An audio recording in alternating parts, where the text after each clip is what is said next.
Winnie the Pooh by A. Milne. Read by John and Katie Greenman. Introduction. To Her. Hand in hand we come, Christopher Robin and I, to lay this book in your lap. Say you're surprised. Say you like it. Say it's just what you wanted. Because it's yours. Because we love you. Introduction. If you happen to have read another book about Christopher Robin, you may remember that he once had a swan, or the swan had Christopher Robin, I don't know which, and that he used to call this swan Pooh. That was a long time ago, and when we said good-bye we took the name with us, as we didn't think the swan would want it any more. Well, when Edward Bear said that he would like an exciting name all to himself, Christopher Robin said at once, without stopping to think, that he was Winnie the Pooh. And he was.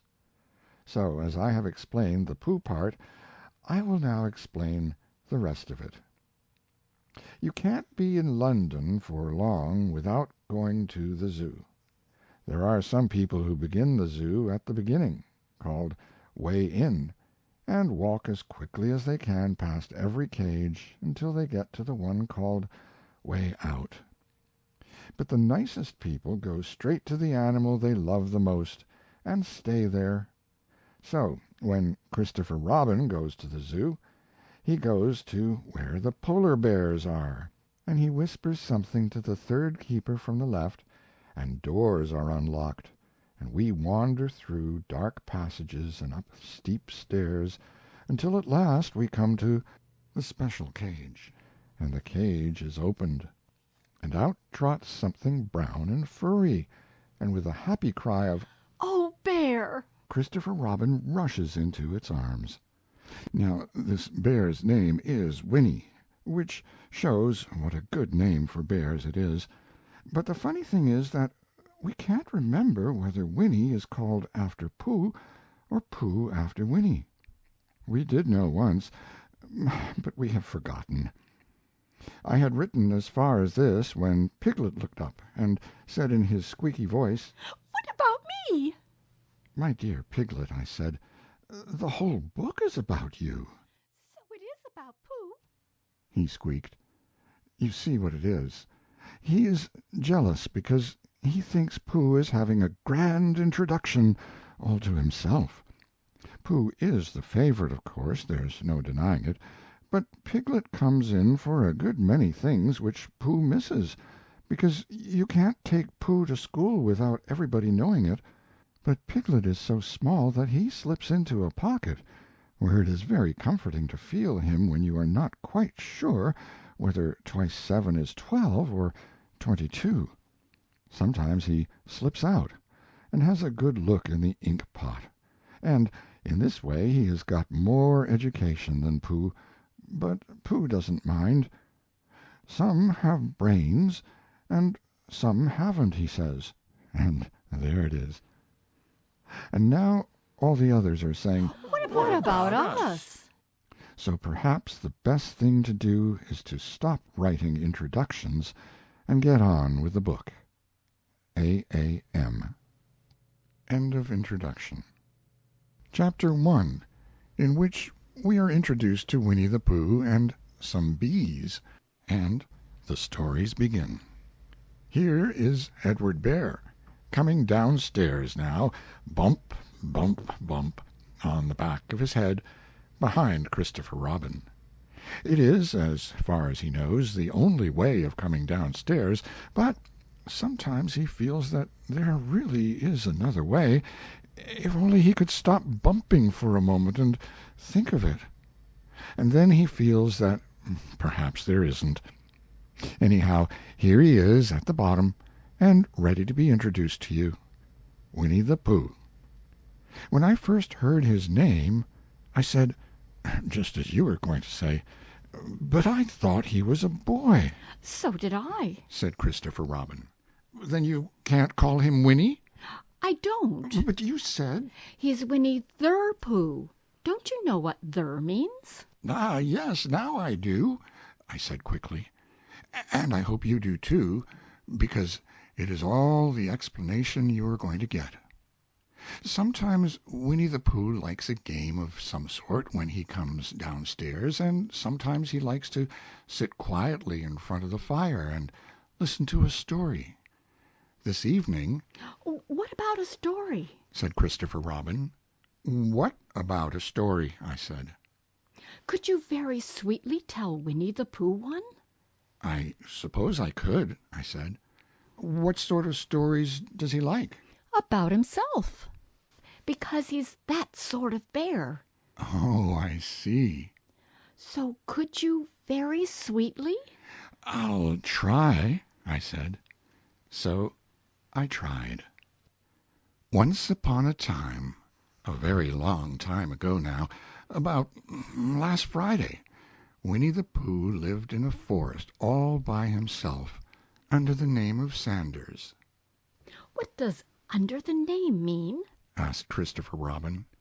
It means he had the name over the door in gold letters and lived under it, Winnie the Pooh wasn't quite sure. said Christopher Robin. Now I am, said a growly voice. Then I will go on, said I.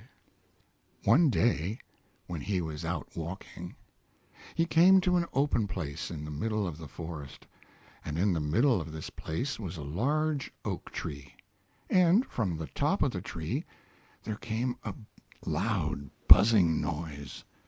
Winnie the Pooh sat down at the foot of the tree, put his head between his paws, and began to think. First of all he said to himself, "That buzzing noise means something. You don't get a buzzing noise like that, just buzzing and buzzing, without its meaning something. If there's a buzzing noise, somebody's making a buzzing noise, and the only reason for making a buzzing noise that I know of is because you're a bee." Then he thought another long time and said, "And the only reason for being a bee that I know of is making honey." And then he got up and said, "And the only reason for making honey is so as I can eat it." So he began to climb the tree. He climbed, and he climbed, and he climbed, and he climbed, and as he climbed he sang a little song to himself. It went like this: "Isn't it funny how a bear likes honey? Buzz, buzz, buzz. I wonder why he does." Then he climbed a little further, and a little further, and then just a little further. By that time he had thought of another song.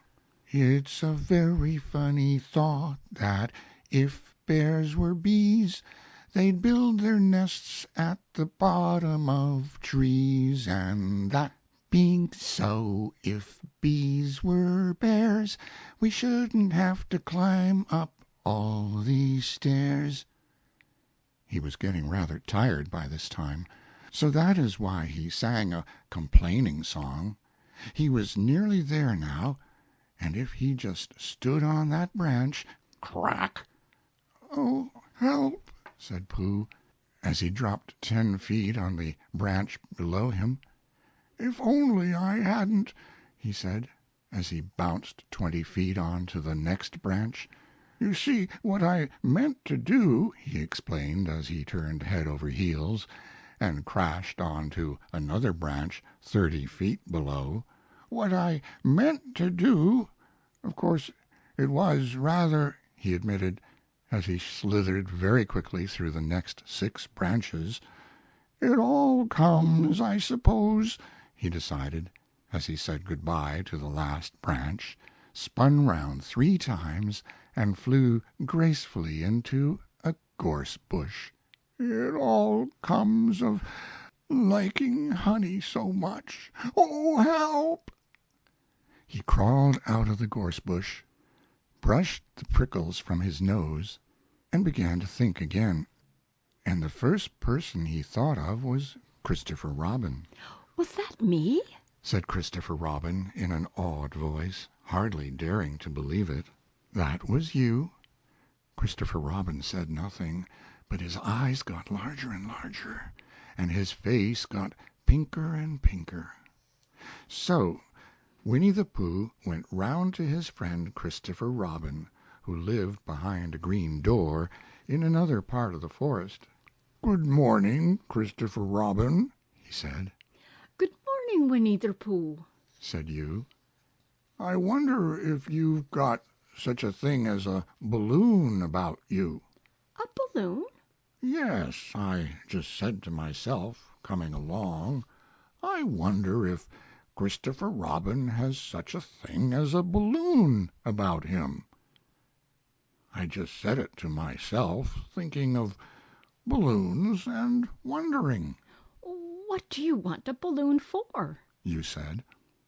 Winnie the Pooh looked round to see that nobody was listening, put his paw to his mouth, and said in a deep whisper, "Honey."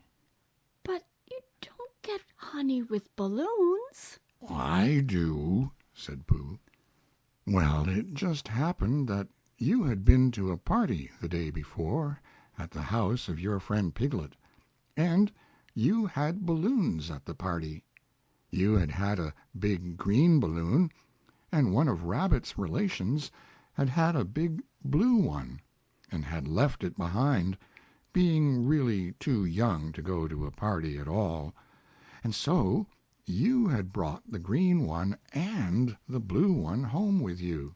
Which one would you like? you asked Pooh. He put his head between his paws and thought very carefully. "It's like this," he said. "When you go after honey with a balloon, the great thing is not to let the bees know you're coming. Now, if you have a green balloon, they might think you were only part of the tree, and not notice you. And if you have a blue balloon, they might think you were only part of the sky, and not notice you. And the question is, which is most likely?" Wouldn't they notice you underneath the balloon? you asked. "They might or they might not," said Winnie the Pooh. "You never can tell with bees." He thought for a moment and said, "I shall try to look like a small black cloud. That will deceive them." Then you had better have the blue balloon, you said, and so it was decided.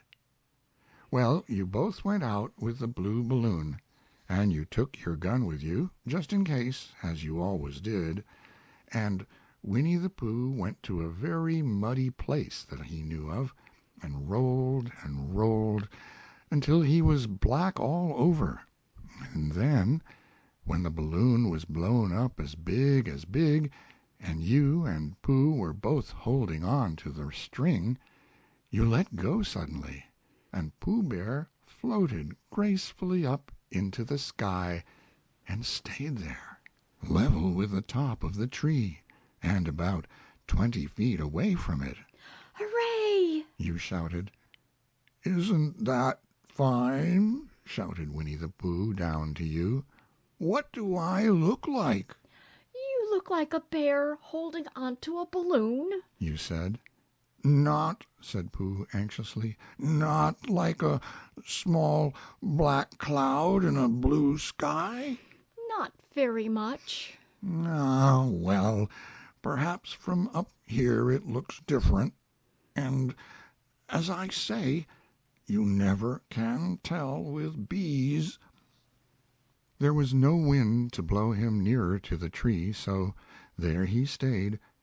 He could see the honey, he could smell the honey, but he couldn't quite reach the honey. After a little while he called down to you. "Christopher Robin," he said in a loud whisper. Hello?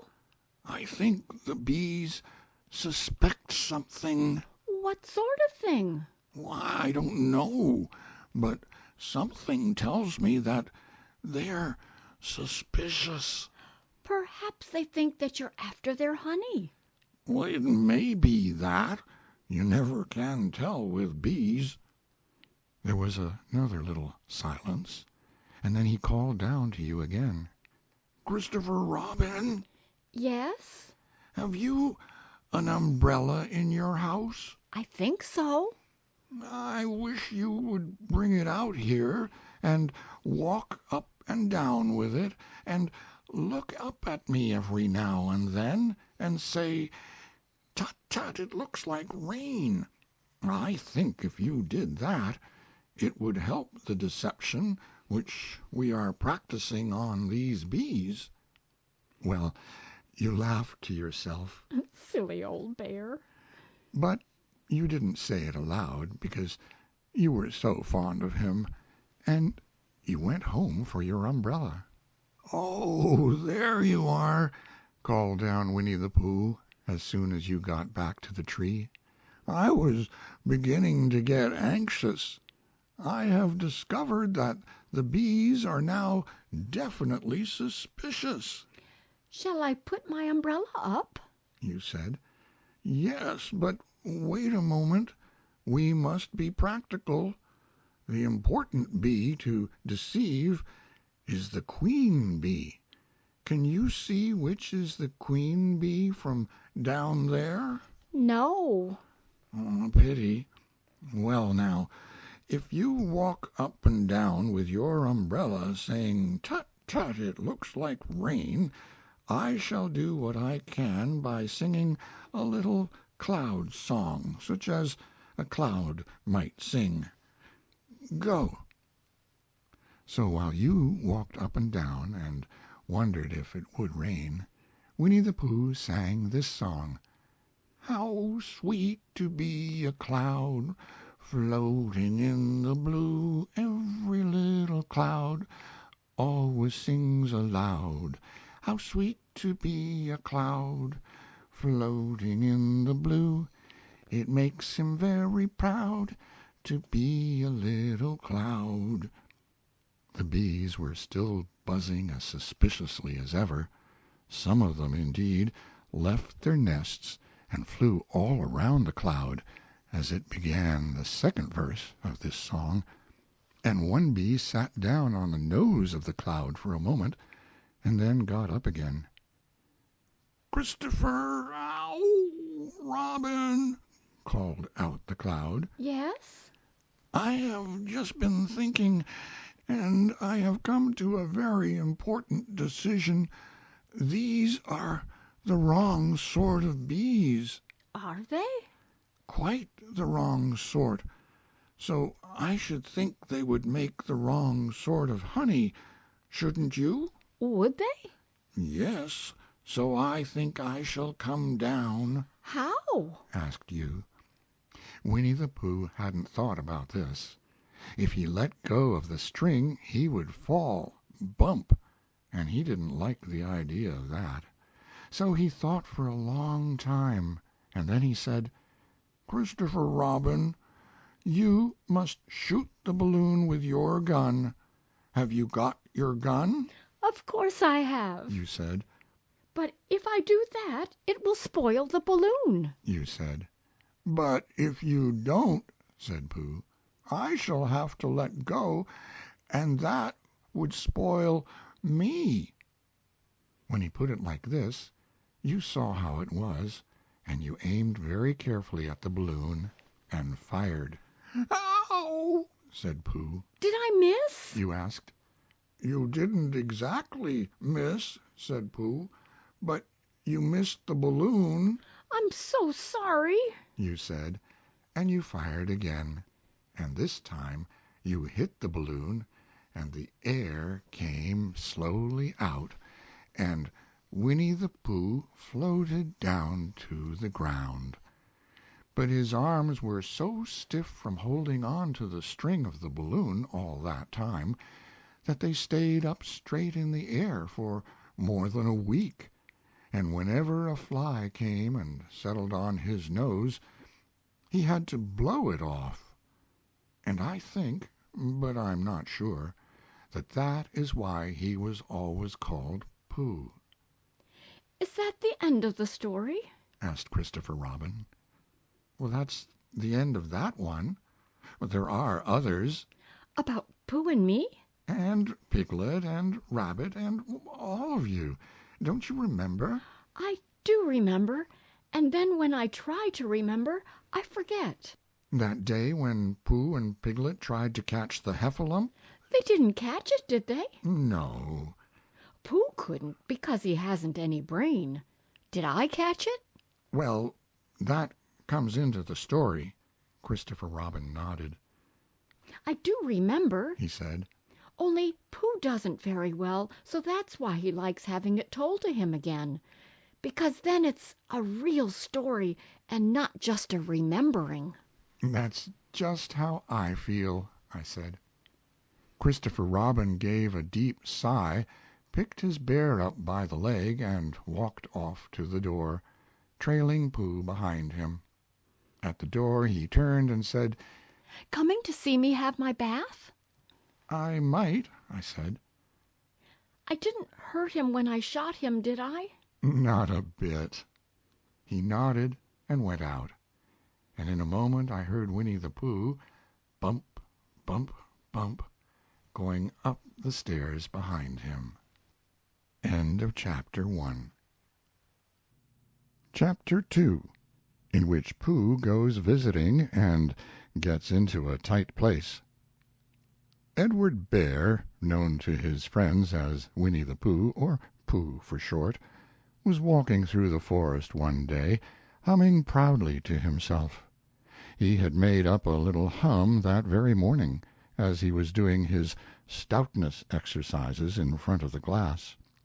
Tra-la-la, tra-la-la, as he stretched up as high as he could go, and then tra-la-la, tra-la, oh, help, la, as he tried to reach his toes. After breakfast he had said it over and over to himself until he had learnt it off by heart, and now he was humming it right through properly. It went like this: tra-la-la, tra-la-la, tra-la-la, tra-la-la, rum-tum, tiddle-lum-tum, tiddle-little, tiddle-little, tiddle-little, tiddle-little, rum-tum-tum, tiddle-dum. Well, he was humming this hum to himself and walking along gaily, wondering what everybody else was doing, and what it felt like, being somebody else, when suddenly he came to a sandy bank, and in the bank was a large hole. "Aha!" said Pooh. "Rum-tum, tiddle-lum-tum. If I know anything about anything, that hole means rabbit," he said. "And rabbit means company," he said. "And company means food and listening to me humming and such like. Rum-tum-tum-tiddle-lum." So he bent down, put his head into the hole, and called out, "Is anybody at home?" There was a sudden scuffling noise from inside the hole, and then silence. "What I said was, 'Is anybody at home?'" called out Pooh very loudly. No, Said a voice, and then added, you needn't shout so loud. I heard you quite well the first time. "Bother," said Pooh. "Isn't there anybody here at all?" Nobody. Winnie the Pooh took his head out of the hole and thought for a little. And he thought to himself, "There must be somebody there, because somebody must have said, 'Nobody.'" So he put his head back in the hole and said, "Hello, Rabbit, isn't that you?" No. said Rabbit, in a different sort of voice this time. "But isn't that Rabbit's voice?" I don't think so. said Rabbit. It isn't meant to be. "Oh," said Pooh. He took his head out of the hole and had another think, and then he put it back and said, "Well, could you very kindly tell me where Rabbit is?" "He has gone to see his friend Pooh Bear, who is a great friend of his." "But this is me," said Bear, very much surprised. "What sort of me?" "Pooh Bear," "Are you sure?" said Rabbit, still more surprised. Quite sure," said Pooh. "Oh, well then, come in." So Pooh pushed and pushed and pushed his way through the hole, and at last he got in. "You were quite right," said Rabbit, looking at him all over. "It is you. Glad to see you." "Who did you think it was?" "Well, I wasn't sure. You know how it is in the forest. One can't have anybody coming into one's house. One has to be careful. What about a mouthful of something?"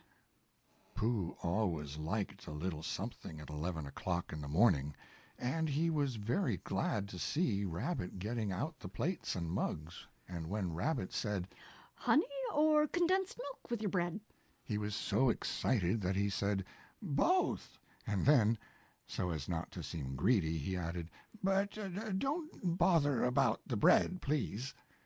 And for a long time after that he said nothing, until at last, humming to himself in a rather sticky voice, he got up, shook Rabbit lovingly by the paw, and said that he must be going on.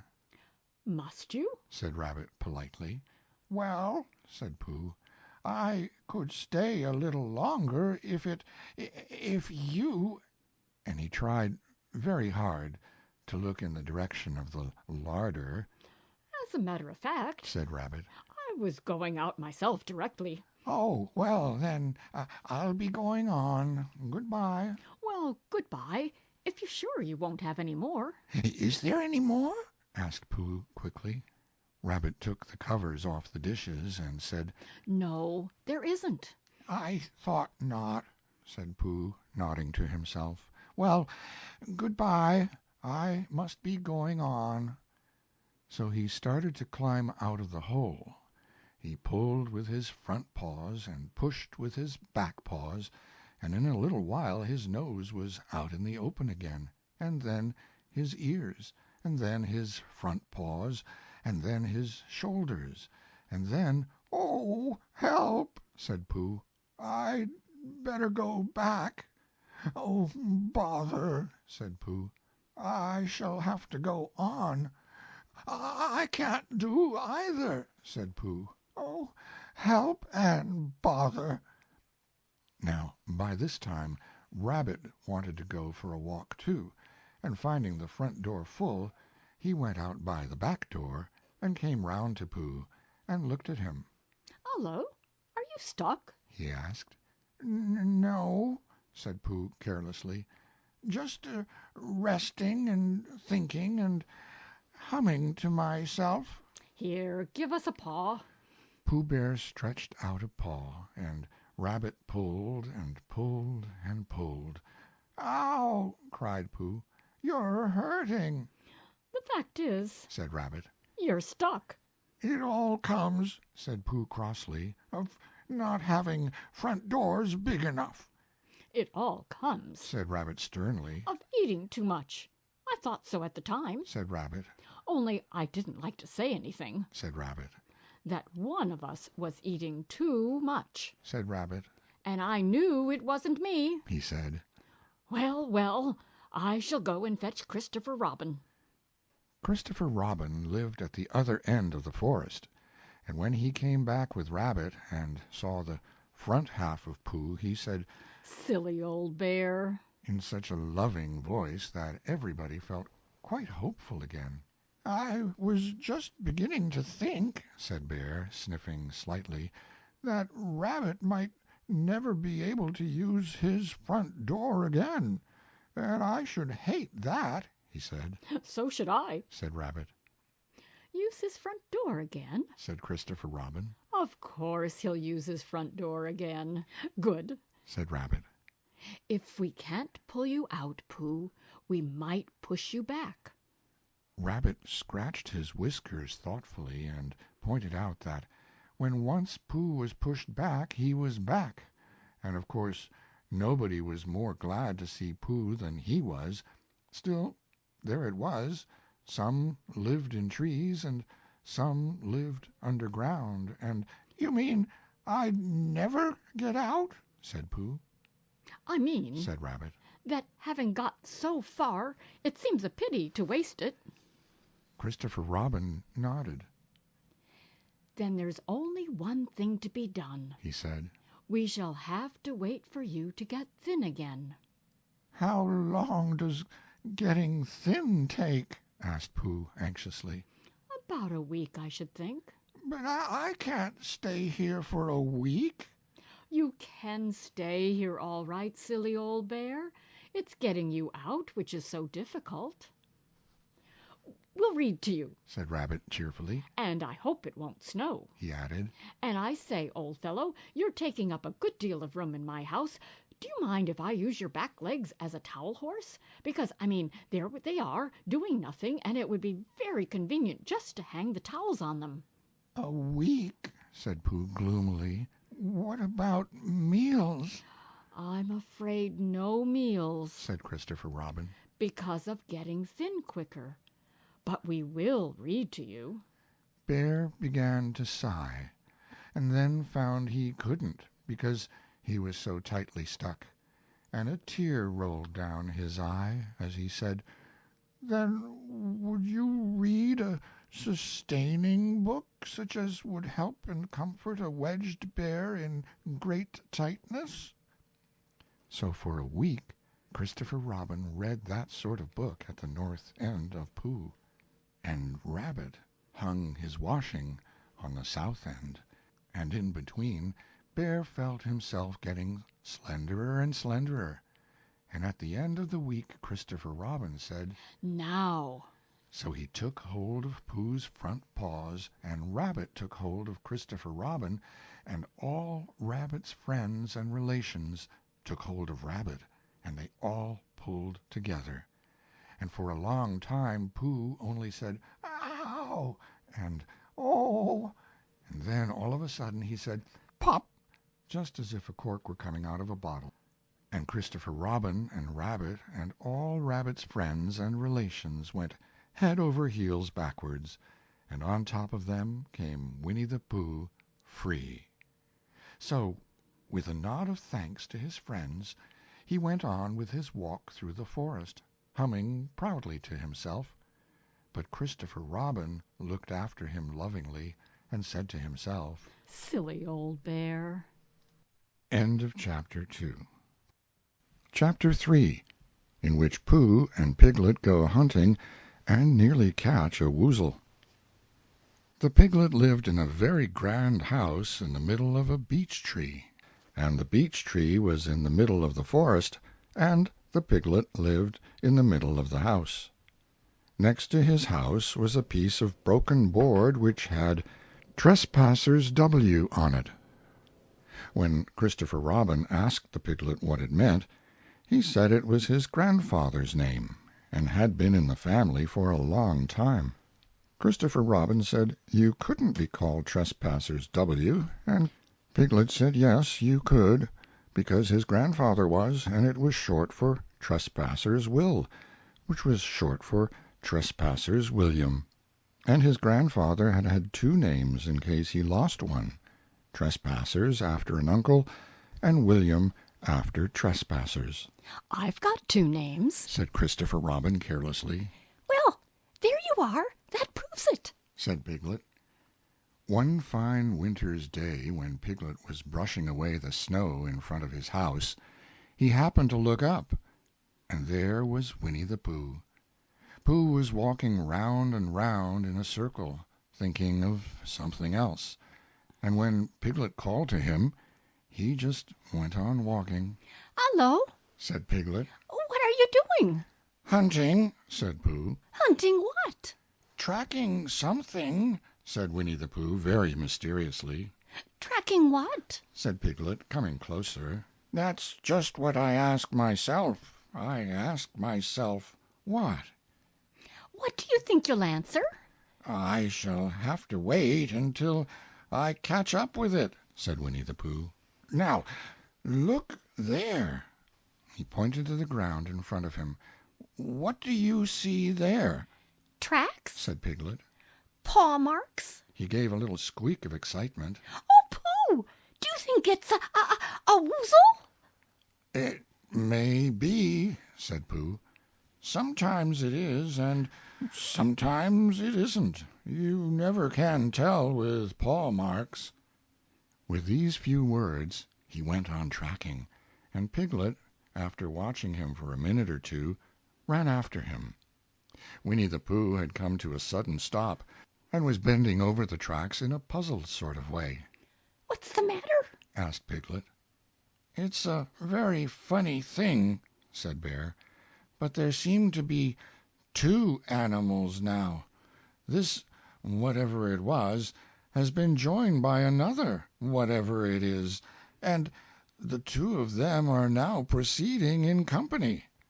Would you mind coming with me, Piglet, in case they turn out to be hostile animals?" Piglet scratched his ear in a nice sort of way, and said that he had nothing to do until Friday, and would be delighted to come, in case it really was a woozle. "You mean in case it really is two woozles?" said Winnie the Pooh, and Piglet said that anyhow he had nothing to do until Friday, so off they went together.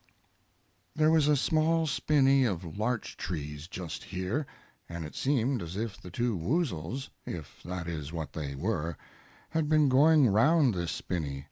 So round this spinney went Pooh and Piglet after them. Piglet passing the time by telling Pooh what his grandfather Trespasser's W had done to remove stiffness after tracking, and how his grandfather Trespasser's W had suffered in his later years from shortness of breath, and other matters of interest, and Pooh wondering what a grandfather was like, and if perhaps this was two grandfathers they were after now, and, if so, whether he would be allowed to take one home and keep it, and what Christopher Robin would say. And still the tracks went on in front of them. Suddenly Winnie the Pooh stopped and pointed excitedly in front of him. "Look!" What? said Piglet, with a jump. And then, to show that he hadn't been frightened, he jumped up and down once or twice in an exercising sort of way. "The tracks," said Pooh. "A third animal has joined the other two." Pooh, cried Piglet. do you think it is another woozle? "No," said Pooh, "because it makes different marks. It is either two woozles and one, as it might be, wizzle, or two, as it might be, wizzles and one, if so it is, woozle. Let us continue to follow them." So they went on, feeling just a little anxious now, in case the three animals in front of them were of hostile intent, and Piglet wished very much that his grandfather T.W. were there instead of elsewhere, and Pooh thought how nice it would be if they met Christopher Robin suddenly, but quite accidentally, and only because he liked Christopher Robin so much. And then, all of a sudden, Winnie the Pooh stopped again, and licked the tip of his nose in a cooling manner, for he was feeling more hot and anxious than ever in his life before. There were 4 animals in front of them. "Do you see, Piglet? Look at their tracks. 3, as it were, woozles, and 1, as it was, wizzle. Another woozle has joined them." And so it seemed to be. There were the tracks, crossing over each other here, getting muddled up with each other there, but quite plainly every now and then the tracks of 4 sets of paws. I think, said Piglet, when he had licked the tip of his nose too, and found that it brought very little comfort. I think that I have just remembered something. I have just remembered something that I forgot to do yesterday and shan't be able to do tomorrow. So I suppose I really ought to go back and do it now. "We'll do it this afternoon, and I'll come with you," said Pooh. It isn't the sort of thing you can do in the afternoon, said Piglet quickly. It's a very particular morning thing that has to be done in the morning, and, if possible, between the hours of... What would you say the time was? About 12, said Winnie the Pooh, looking at the sun. Between, as I was saying, the hours of 12 and 12:05. So really, dear old Pooh, if you'll excuse me... What's that? Pooh looked up at the sky, and then, as he heard the whistle again, he looked up into the branches of a big oak tree, and then he saw a friend of his. "It's Christopher Robin," he said. Ah, then you'll be all right, said Piglet. You'll be quite safe with him. Goodbye. And he trotted off home as quickly as he could, very glad to be out of all danger again. Christopher Robin came slowly down his tree. Silly old bear, he said. What were you doing? First you went round the spinney twice by yourself, and then Piglet ran after you, and you went round again together, and then you were just going round a fourth time. Wait a moment, said Winnie the Pooh, holding up his paw. He sat down and thought, in the most thoughtful way he could think. Then he fitted his paw into one of the tracks, and then he scratched his nose twice and stood up. "Yes," said Winnie the Pooh. "I see now," said Winnie the Pooh. "I have been foolish and deluded," said he, "and I am a bear of no brain at all." You're the best bear in all the world, said Christopher Robin soothingly. "Am I?" said Pooh hopefully. And then he brightened up suddenly. "Anyhow," he said, "it is nearly luncheon time." So he went home for it. End of Chapter 3. Chapter 4, in which Eeyore loses a tail and Pooh finds one. The old gray donkey, Eeyore, stood by himself in a thistly corner of the forest, his front feet well apart, his head on one side, and thought about things. Sometimes he thought sadly to himself, "Why?" And sometimes he thought, "Wherefore?" And sometimes he thought, "Inasmuch as which?" And sometimes he didn't quite know what he was thinking about. So, when Winnie the Pooh came stumping along, Eeyore was very glad to be able to stop thinking for a little, in order to say, "How do you do?" in a gloomy manner to him. "And how are you?" said Winnie the Pooh. Eeyore shook his head from side to side. "Not very how," he said. "I don't seem to have felt at all how for a long time." "Dear, dear," said Pooh, "I'm sorry about that. Let's have a look at you." So Eeyore stood there, gazing sadly at the ground, and Winnie the Pooh walked all around him once. "Why, what's happened to your tail?" he said in surprise. "What has happened to it?" said Eeyore. "It isn't there." "Are you sure?" "Well, either a tail is there or it isn't there. You can't make a mistake about it, and yours isn't there." "Then what is?" "Nothing." "Let's have a look," said Eeyore, and he turned slowly round to the place where his tail had been a little while ago, and then, finding that he couldn't catch it up, he turned round the other way until he came back to where he was at first, and then he put his head down and looked between his front legs, and at last he said, with a long and sad sigh, "I believe you're right." "Of course I'm right," said Pooh. "That accounts for a good deal," said Eeyore gloomily.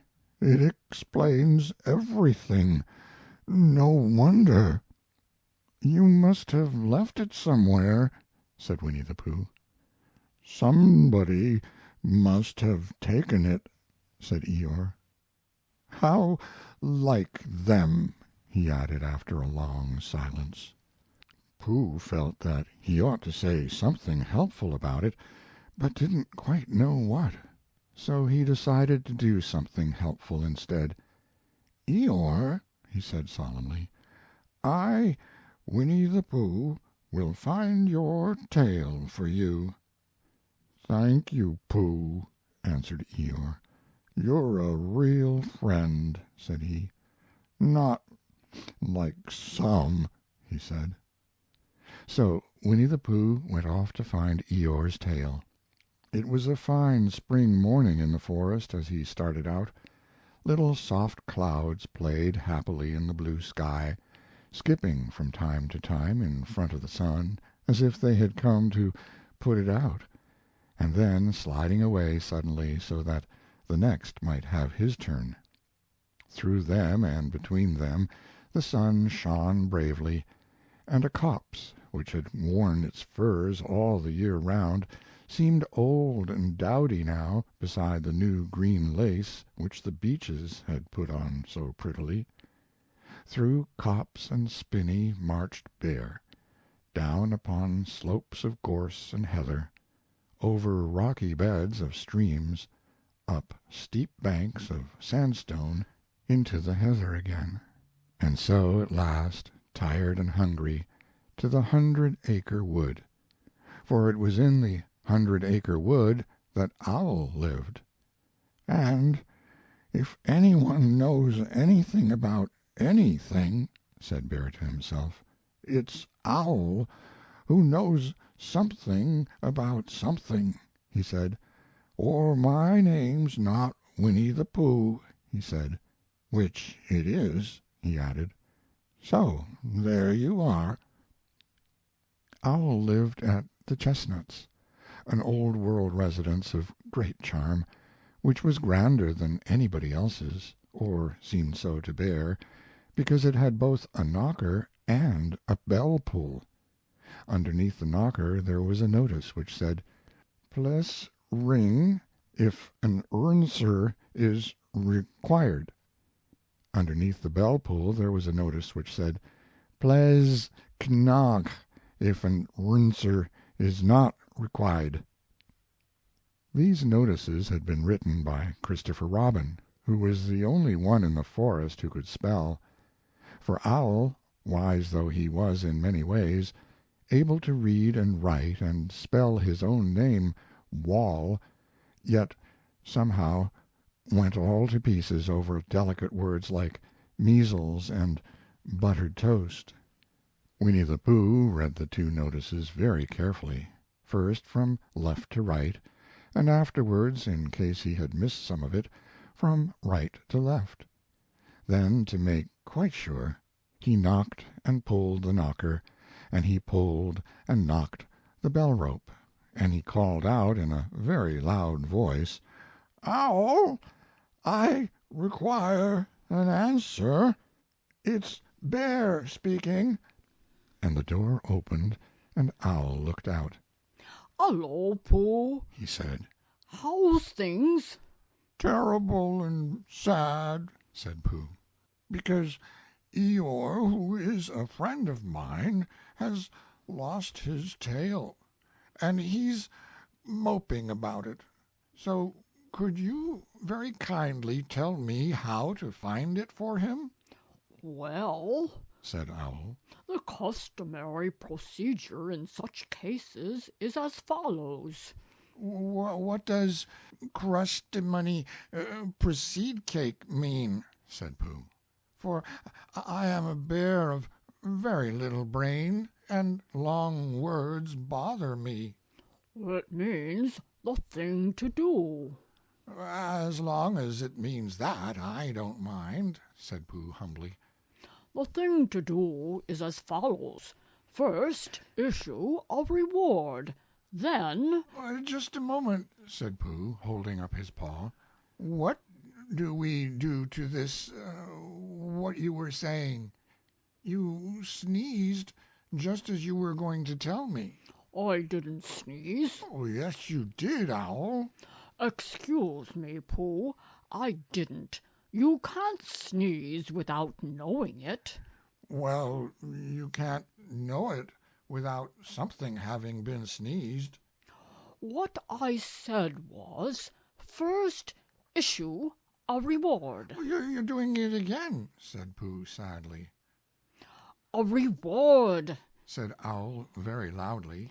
We write a notice to say that we will give a large something to anybody who finds Eeyore's tail. I see, said Pooh, nodding his head. Talking about large somethings, he went on dreamily, I generally have a small something about now, about this time in the morning. And he looked wistfully at the cupboard in the corner of Owl's parlor. Just a mouthful of condensed milk or what-not, with perhaps a lick of honey. Well, then, said Owl, we write out this notice and we put it up all over the forest. A lick of honey, murmured Bear to himself, or not, as the case may be. And he gave a deep sigh and tried very hard to listen to what Owl was saying. But Owl went on and on, using longer and longer words, until at last he came back to where he started, and he explained that the person to write out this notice was Christopher Robin. It was he who wrote the ones on my front door for me. Did you see them, Pooh? For some time now Pooh had been saying yes and no in turn, with his eyes shut to all that Owl was saying, and having said yes, yes last time, he said no, not at all, now, without really knowing what Owl was talking about. Didn't you see them? Said Owl, a little surprised. Come and look at them now. So they went outside, and Pooh looked at the knocker and the notice below it, and he looked at the bell rope and the notice below it, and the more he looked at the bell rope, the more he felt that he had seen something like it somewhere else, some time before. Handsome bell rope, isn't it? Said Owl. Pooh nodded. It reminds me of something, he said, but I can't think what. Where did you get it? I just came across it in the forest. It was hanging over a bush, and I thought at first somebody lived there. So I rang it, and nothing happened. And then I rang it again very loudly, and it came off in my hand. And as nobody seemed to want it, I took it home and— Owl, said Pooh solemnly, you made a mistake. Somebody did want it. Who?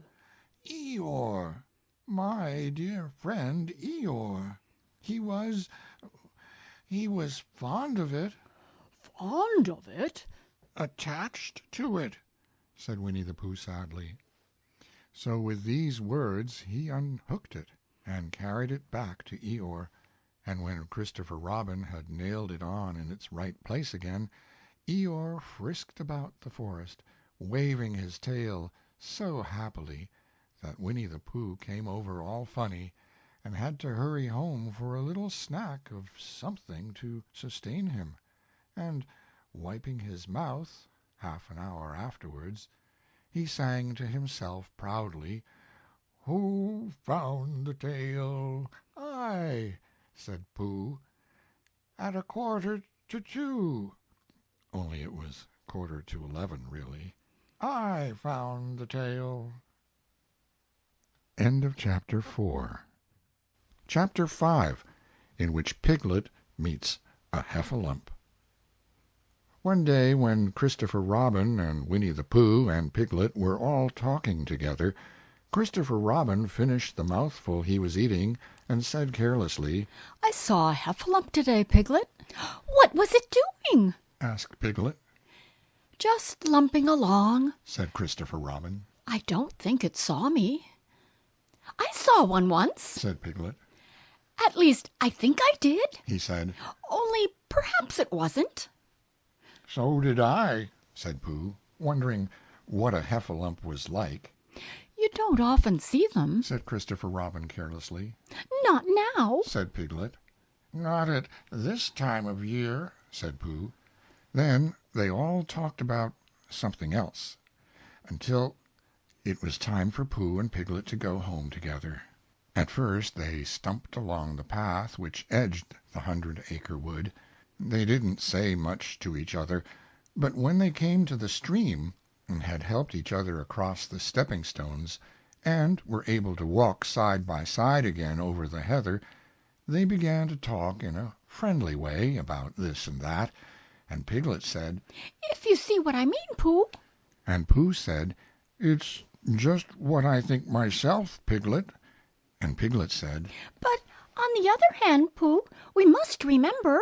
and Pooh said, Quite true, Piglet, although I had forgotten it for the moment. and then just as they came to the 6 pine trees, Pooh looked round to see that nobody else was listening, and said in a very solemn voice, Piglet, I have decided something. What have you decided, Pooh? I have decided to catch a heffalump. Pooh nodded his head several times as he said this, and waited for Piglet to say how, or Pooh, you couldn't, or something helpful of that sort, but Piglet said nothing. The fact was, Piglet was wishing that he had thought about it first. I shall do it, said Pooh, after waiting a little longer, by means of a trap, and it must be a cunning trap. So you will have to help me, Piglet. Pooh, said Piglet, feeling quite happy again now. I will.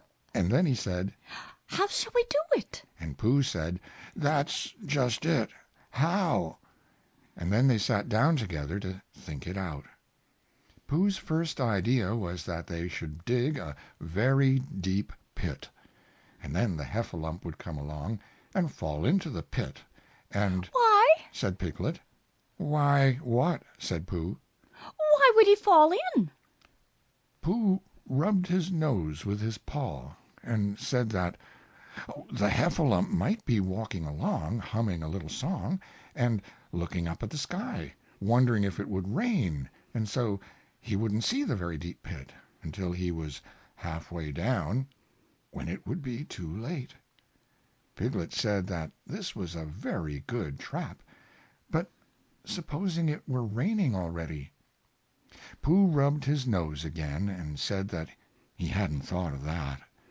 And then he brightened up, and said that if it were raining already, the heffalump would be looking at the sky, wondering if it would clear up, and so he wouldn't see the very deep pit until he was halfway down, when it would be too late. Piglet said that, now that this point had been explained, he thought it was a cunning trap. Pooh was very proud when he heard this, and he felt that the heffalump was as good as caught already. But there was just one other thing which had to be thought about, and it was this: where should they dig the very deep pit? Piglet said that the best place would be somewhere where a heffalump was, just before he fell into it, only about a foot farther on. But then he would see us digging it, said Pooh. Not if he was looking at the sky. He would suspect, said Pooh. if he happened to look down.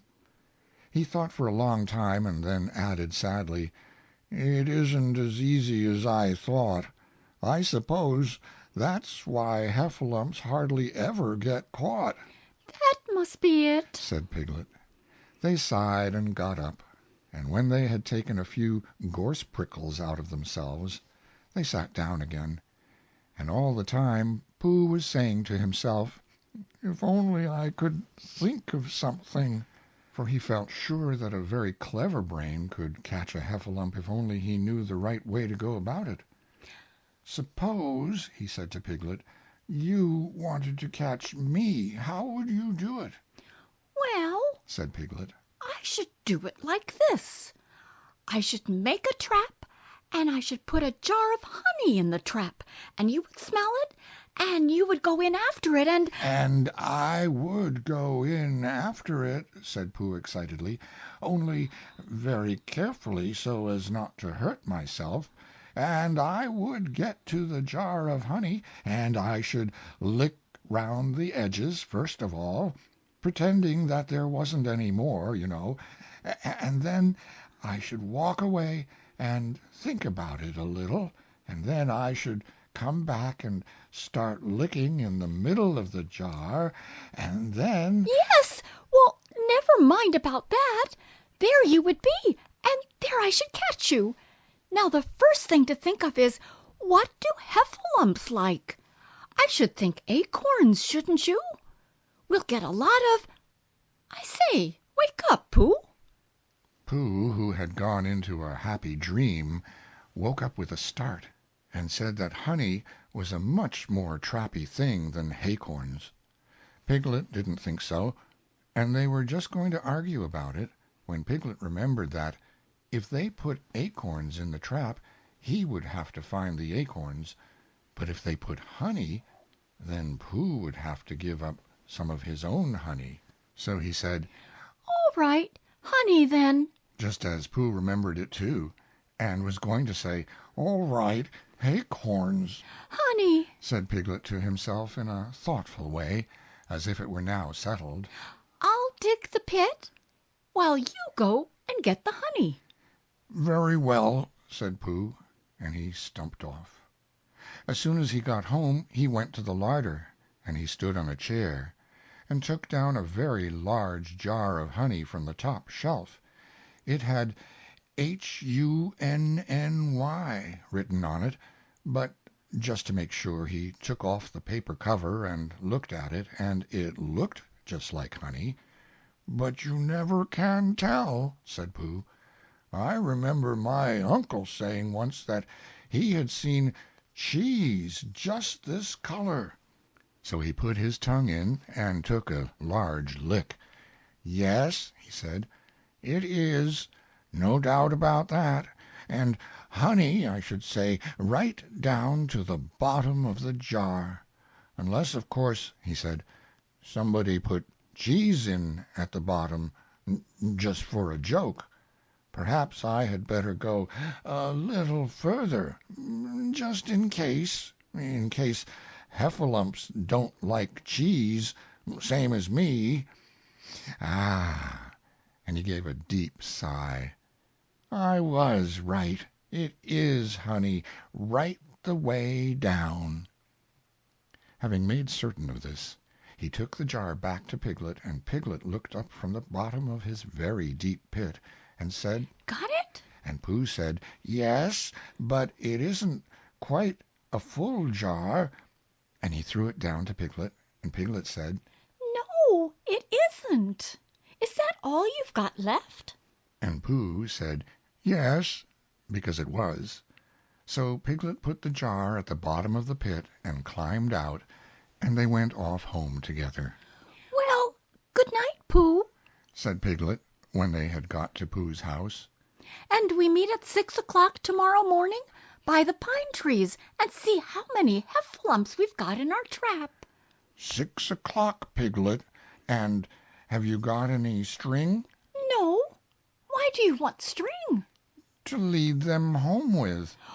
Oh, I think heffalumps come if you whistle. Some do, and some don't. You never can tell with heffalumps. Well, good night. Good night. And off Piglet trotted to his house, Trespassers W., while Pooh made his preparations for bed. Some hours later, just as the night was beginning to steal away, Pooh woke up suddenly with a sinking feeling. He had had that sinking feeling before, and he knew what it meant. He was hungry. So he went to the larder, and he stood on a chair, and he reached up to the top shelf and found nothing. "That's funny," he thought. "I know I had a jar of honey there, a full jar, full of honey right up to the top, and it had HUNNY written on it, so that I should know it was honey. That's very funny."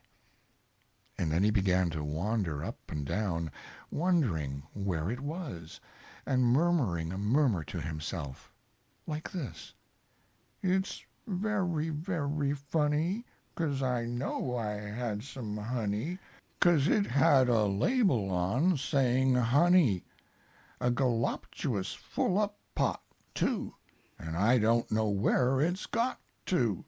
No, I don't know where it's gone. Well, it's funny." He had murmured this to himself 3 times in a singing sort of way, when suddenly he remembered.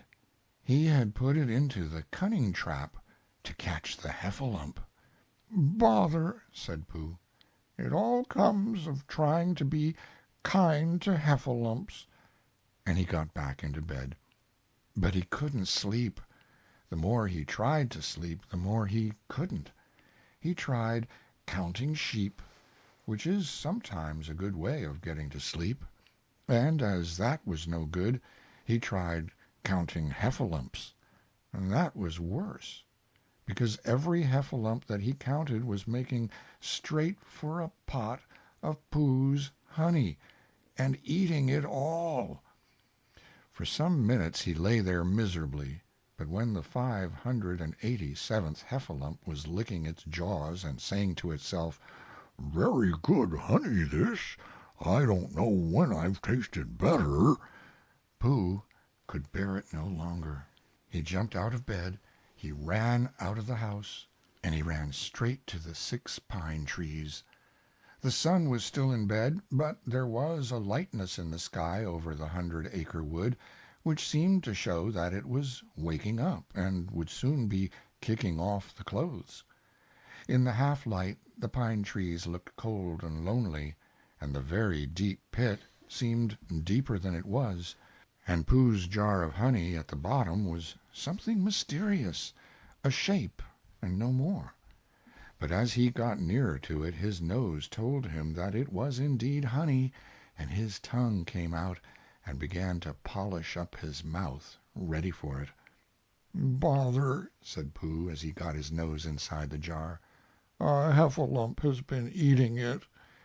And then he thought a little and said, "Oh, no, I did. I forgot." Indeed, he had eaten most of it, but there was a little left at the very bottom of the jar, and he pushed his head right in and began to lick. By and by Piglet woke up. As soon as he woke, he said to himself, "Oh, Then he said bravely, yes, and then, still more bravely, quite so." but he didn't feel very brave, for the word which was really jiggetting about in his brain was Heffalumps. What was a heffalump like? Was it fierce? Did it come when you whistled? And how did it come? Was it fond of pigs at all? If it was fond of pigs, did it make any difference what sort of pig? Supposing it was fierce with pigs, would it make any difference if the pig had a grandfather called Trespassers William?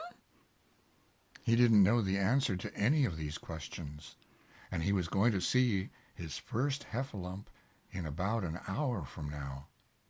Of course, Pooh would be with him, and it was much more friendly with 2. But suppose heffalumps were very fierce with pigs and bears? Wouldn't it be better to pretend that he had a headache and couldn't go up to the 6 pine trees this morning? But then, suppose that it was a very fine day and there was no heffalump in the trap.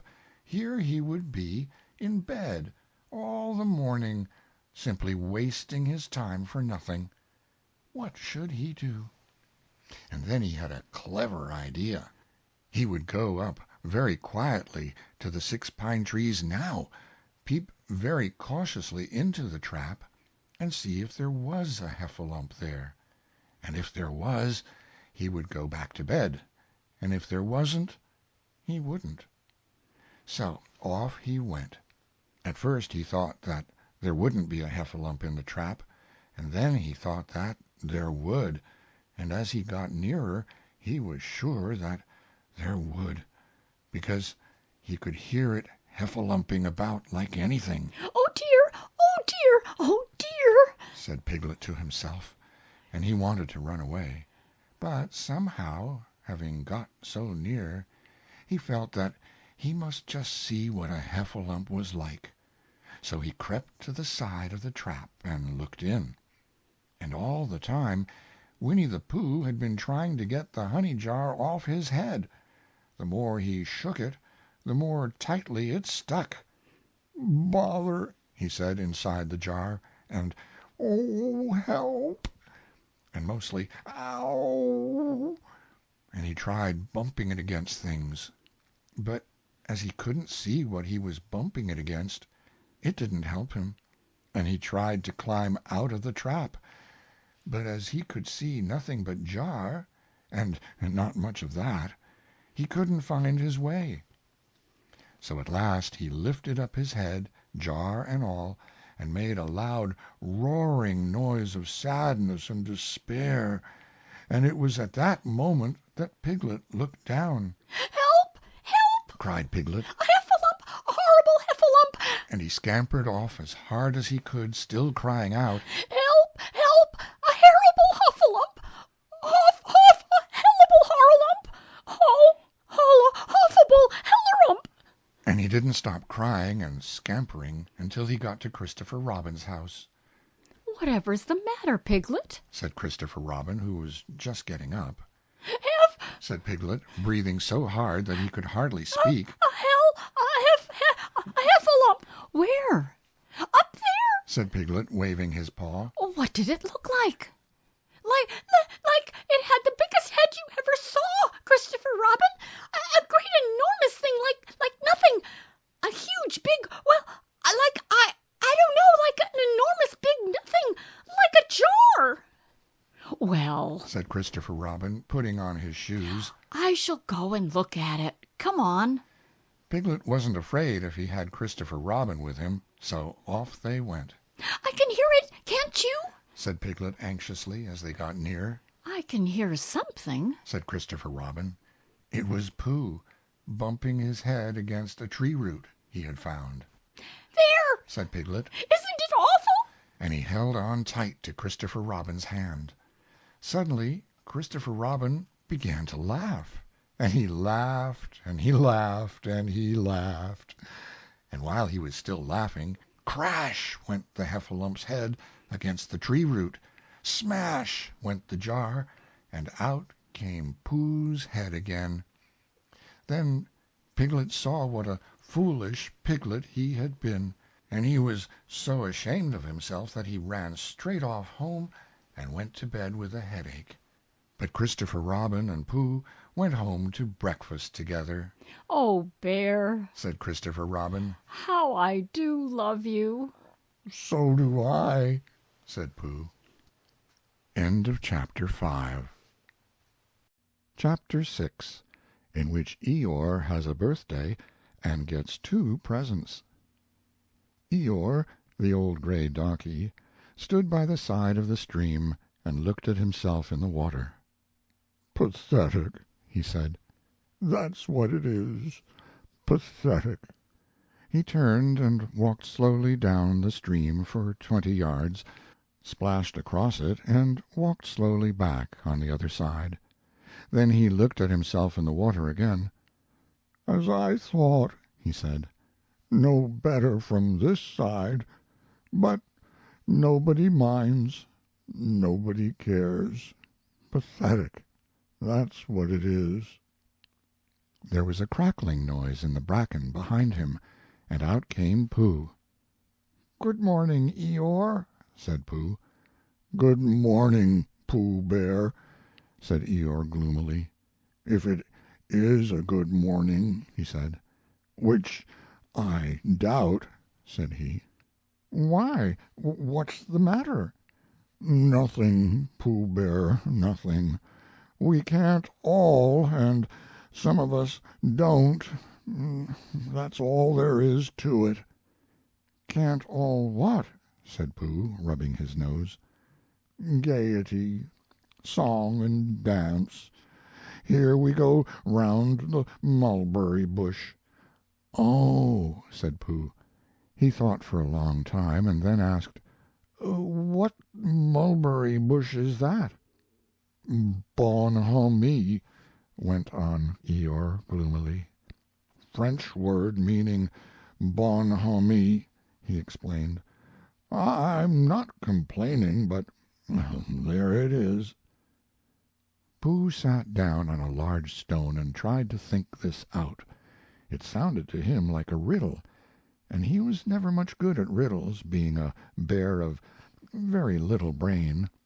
So he sang Coddleston Pie instead. "Coddleston, Coddleston, Coddleston pie, a fly can't bird, but a bird can fly. Ask me a riddle and I reply, Coddleston, Coddleston, Coddleston pie." That was the first verse. When he had finished it, Eeyore didn't actually say that he didn't like it, so Pooh very kindly sang the second verse to him. "Coddleston, Coddleston, Coddleston pie, a fish can't whistle, and neither can I. Ask me a riddle, and I reply, Coddleston, Coddleston, Coddleston pie." Eeyore still said nothing at all, so Pooh hummed the third verse quietly to himself. "Coddleston, Coddleston, Coddleston pie, why does a chicken, I don't know why. Ask me a riddle and I reply, Coddleston, Coddleston, Coddleston pie." "That's right," said Eeyore. "Sing, Umpty tiddly umpty too, here we go gathering nuts in May. Enjoy yourself." "I am," said Pooh. "Some can," said Eeyore. "Why, what's the matter?" "Is anything the matter?" "You seem so sad, Eeyore." "Sad? Why should I be sad? It's my birthday, the happiest day of the year." "Your birthday?" said Pooh in great surprise. "Of course it is. Can't you see? Look at all the presents I have had." He waved a foot from side to side. "Look at the birthday cake, candles and pink sugar." Pooh looked, first to the right and then to the left. "Presents?" said Pooh. "Birthday cake?" said Pooh. "Where?" "Can't you see them?" "No," said Pooh. "Neither can I," said Eeyore. "Joke!" he exclaimed. "Ha, ha!" Pooh scratched his head, being a little puzzled by all this. "But is it really your birthday?" he asked. "It is." "Oh, well, many happy returns of the day, Eeyore." "And many happy returns to you, Pooh Bear." "But it isn't my birthday." "No, it's mine." "But you said 'many happy returns.'" "Well, why not? You don't always want to be miserable on my birthday, do you?" "Oh, I see," said Pooh.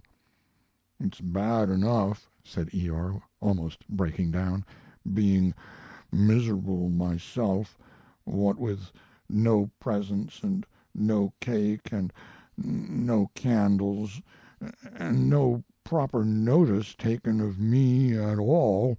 But if everybody else is going to be miserable too." This was too much for Pooh. Stay there, he called to Eeyore, as he turned and hurried back home as quick as he could, for he felt that he must get poor Eeyore a present of some sort at once, and he could always think of a proper one afterwards. Outside his house he found Piglet, jumping up and down, trying to reach the knocker. "Hello, Piglet," he said. Hello, Pooh. Said Piglet. What are you trying to do? I was trying to reach the knocker. Said Piglet. I just came round. Let me do it for you, Said Pooh kindly. So he reached up and knocked at the door. I have just seen Eeyore, he began, and poor Eeyore is in a very sad condition, because it's his birthday, and nobody has taken any notice of it, and he's very gloomy. You know what Eeyore is, and there he was, and what a long time whoever lives here is answering this door. And he knocked again. But, Pooh, Said Piglet. it's your own house. Oh, Said Pooh. so it is, He said. well, let's go in. So in they went. The first thing Pooh did was to go to the cupboard to see if he had quite a small jar of honey left, and he had, so he took it down. I'm giving this to Eeyore, he explained, as a present. What are you going to give? Couldn't I give it too? Said Piglet. From both of us? No, said Pooh, that would not be a good plan. All right, then. I'll give him a balloon. I've got one left from my party. I'll go and get it now, shall I? That, Piglet, is a very good idea. It is just what Eeyore wants to cheer him up. Nobody can be uncheered with a balloon. So off Piglet trotted, and in the other direction went Pooh with his jar of honey. It was a warm day, and he had a long way to go. He hadn't gone more than halfway when a sort of funny feeling began to creep all over him. It began at the tip of his nose, and trickled all through him and out at the soles of his feet. It was just as if somebody inside him were saying, "Now then, Pooh, time for a little something." Dear, dear, Said Pooh. I didn't know it was as late as that. So he sat down and took the top off his jar of honey. Lucky I brought this with me, He thought. Many a bear going out on a warm day like this would never have thought of bringing a little something with him. And he began to eat. Now, let me see, He thought, as he took his last lick of the inside of the jar. where was I going? Ah, yes, Eeyore. He got up slowly, and then suddenly he remembered. He had eaten Eeyore's birthday present. Bother, Said Pooh. what shall I do? I must give him something. For a little while he couldn't think of anything. Then he thought, well, it's a very nice pot, even if there's no honey in it, and if I washed it clean and got somebody to write a happy birthday on it, Eeyore could keep things in it, which might be useful. So as he was just passing the 100-acre wood, he went inside to call on Owl, who lived there. Good morning, Owl, he said. Good morning, Pooh. Said Owl. Many happy returns of Eeyore's birthday, said Pooh. Oh, is that what it is? What are you giving him, Owl? What are you giving him, Pooh? I'm giving him a useful pot to keep things in, and I wanted to ask you... Is this it? Said Owl, taking it out of Pooh's paw. Yes, and I wanted to ask you... Somebody has been keeping honey in it. Said Owl. You can keep anything in it, Said Pooh earnestly. It's very useful like that, and I wanted to ask you— You ought to write a happy birthday on it. That was what I wanted to ask you, said Pooh, because my spelling is wobbly. It's good spelling, but it wobbles, and the letters get in the wrong places. Would you write a happy birthday on it for me?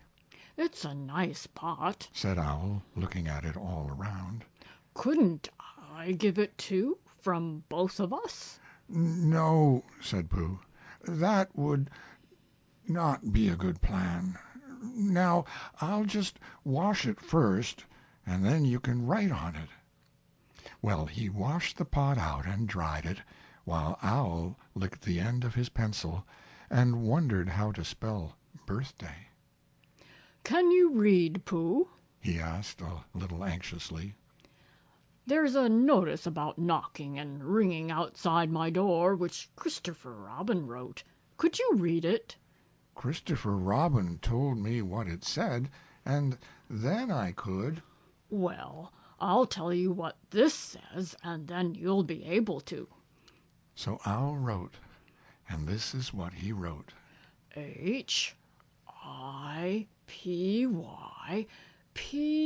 HIPYPAPY BTHUTHDTH THUTHDA BTHUTHDY. Pooh looked on admiringly. I'm just saying a happy birthday, said Owl carelessly. It's a nice long one, said Pooh, very much impressed by it. Well, actually, of course, I'm saying a very happy birthday with love from Pooh. Naturally, it takes a good deal of pencil to say a long thing like that. Oh, I see, said Pooh. While all this was happening, Piglet had gone back to his own house to get Eeyore's balloon. He held it very tightly against himself so that it shouldn't blow away, and he ran as fast as he could so as to get to Eeyore before Pooh did, for he thought that he would like to be the first one to give a present, just as if he had thought of it without being told by anybody. And running along, and thinking how pleased Eeyore would be, he didn't look where he was going, and suddenly he put his foot in a rabbit hole and fell down flat on his face. Bang! Piglet lay there, wondering what had happened. At first he thought that the whole world had blown up, and then he thought that perhaps only the forest part of it had, and then he thought that perhaps only he had, and he was now alone in the moon or somewhere, and would never see Christopher Robin or Pooh or Eeyore again. And then he thought, Well, even if I'm in the moon, I needn't be face downwards all the time.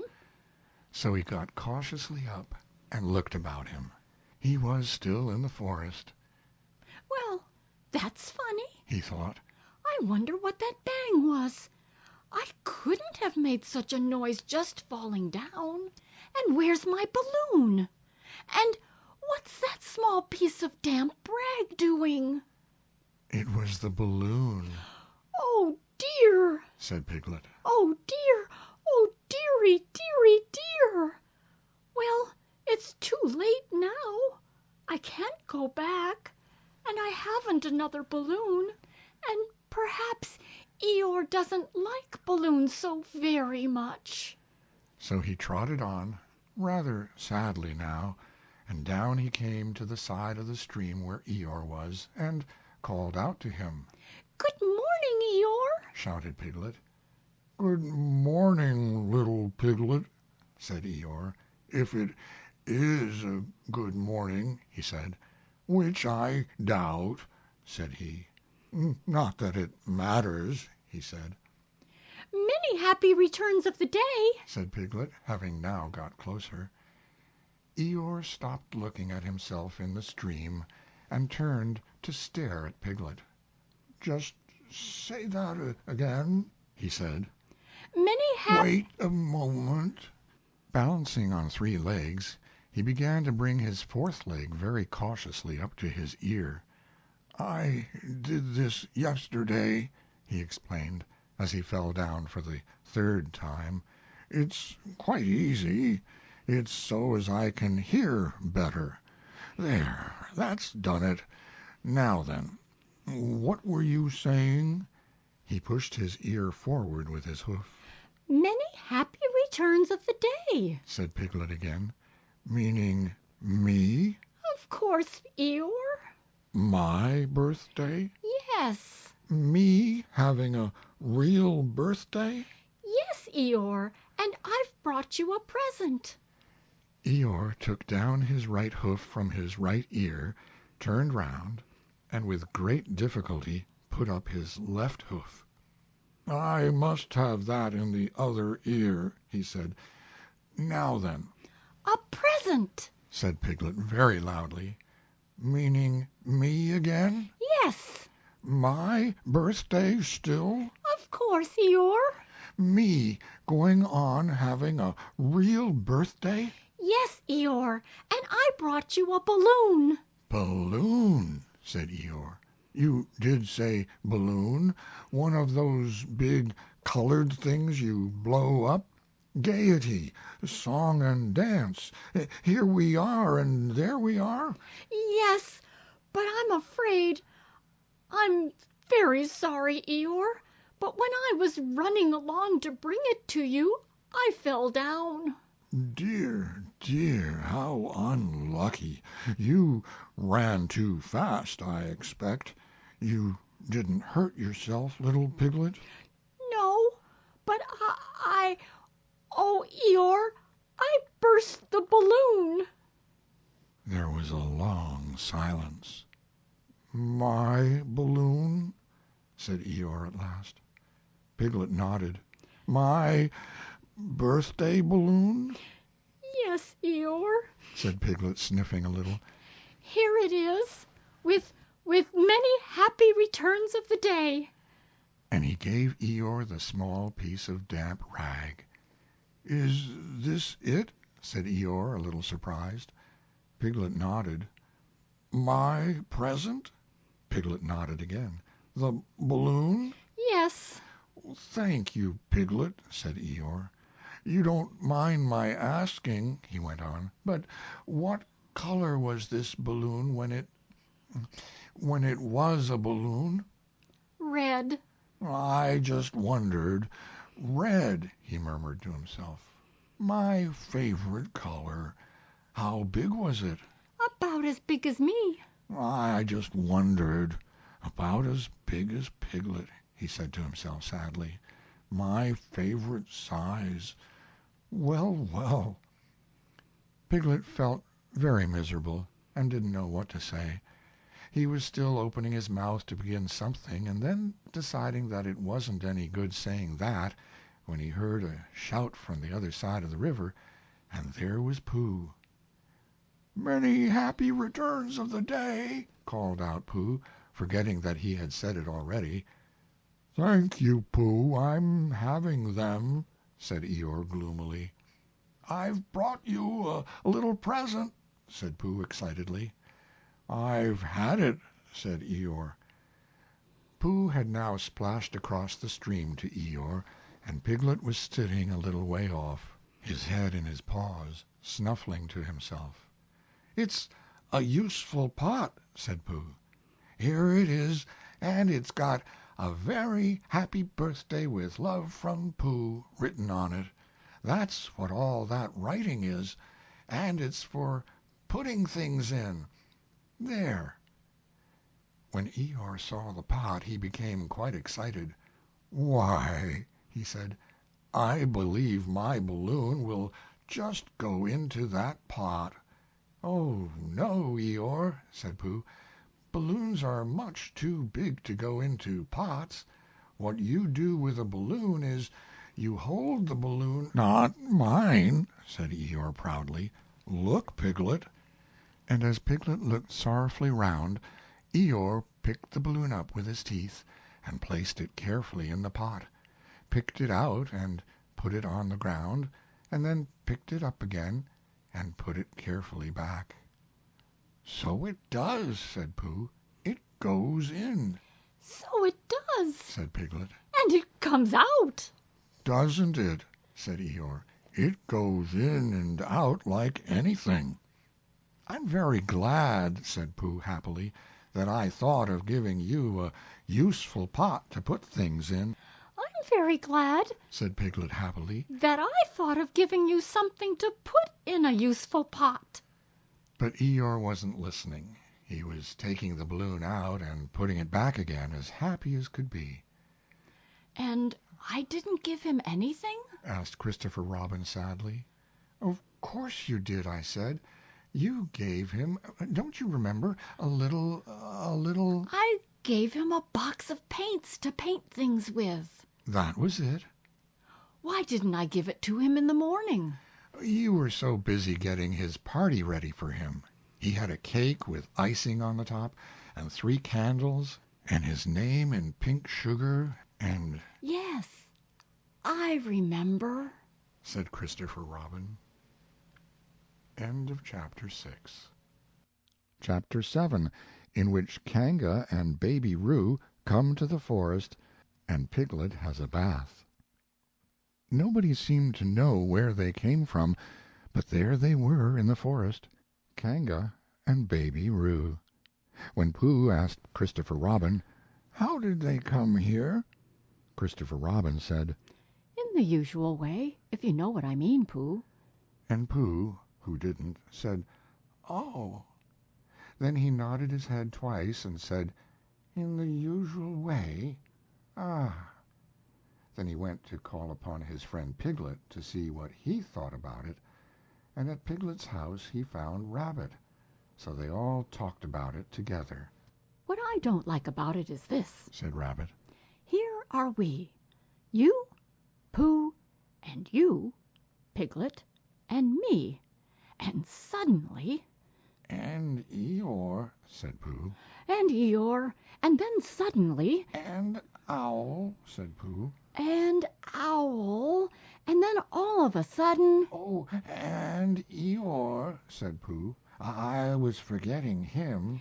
Here we are, said Rabbit very slowly and carefully. all of us, and then suddenly we wake up one morning, and what do we find? We find a strange animal among us, an animal of whom we have never even heard before, an animal who carries her family about with her in her pocket. Suppose I carried my family about with me in my pocket. How many pockets should I want? 16, said Piglet. 17, isn't it? Said Rabbit. And one more for a handkerchief. That's 18. 18 pockets in one suit. I haven't time. There was a long and thoughtful silence, and then Pooh, who had been frowning very hard for some minutes, said, "I make it 15. What? Said Rabbit. 15. 15 what? Your family. What about them? Pooh rubbed his nose and said that he thought Rabbit had been talking about his family. Did I? Said Rabbit carelessly. Yes, you said... Never mind, Pooh. Said Piglet impatiently. The question is, what are we to do about Kanga? Oh, I see, said Pooh. The best way, Said Rabbit. would be this. The best way would be to steal Baby Roo and hide him. And then, when Kanga says, "Where's Baby Roo?" we say, "Aha!" Aha, said Pooh, practicing. Aha, aha. Of course, he went on, we could say aha, even if we hadn't stolen Baby Roo. Pooh, Said Rabbit kindly. you haven't any brain. I know, said Pooh humbly. We say, "Aha," so that Kanga knows that we know where Baby Roo is. "Aha" means we'll tell you where Baby Roo is if you promise to go away from the forest and never come back. Now don't talk while I think. Pooh went into a corner and tried saying aha in that sort of voice. Sometimes it seemed to him that it did mean what Rabbit said, and sometimes it seemed to him that it didn't. "I suppose it's just practice," he thought. "I wonder if Kanga will have to practice, too, so as to understand it." There's just one thing, said Piglet, fidgeting a bit. I was talking to Christopher Robin, and he said that a Kanga was generally regarded as one of the fiercer animals. I am not frightened of fierce animals in the ordinary way, but it is well known that if one of the fiercer animals is deprived of its young, it becomes as fierce as two of the fiercer animals, in which case, aha, is perhaps a foolish thing to say. Piglet, said Rabbit, taking out a pencil and licking the end of it. You haven't any pluck. It is hard to be brave, said Piglet, sniffing slightly, when you're only a very small animal.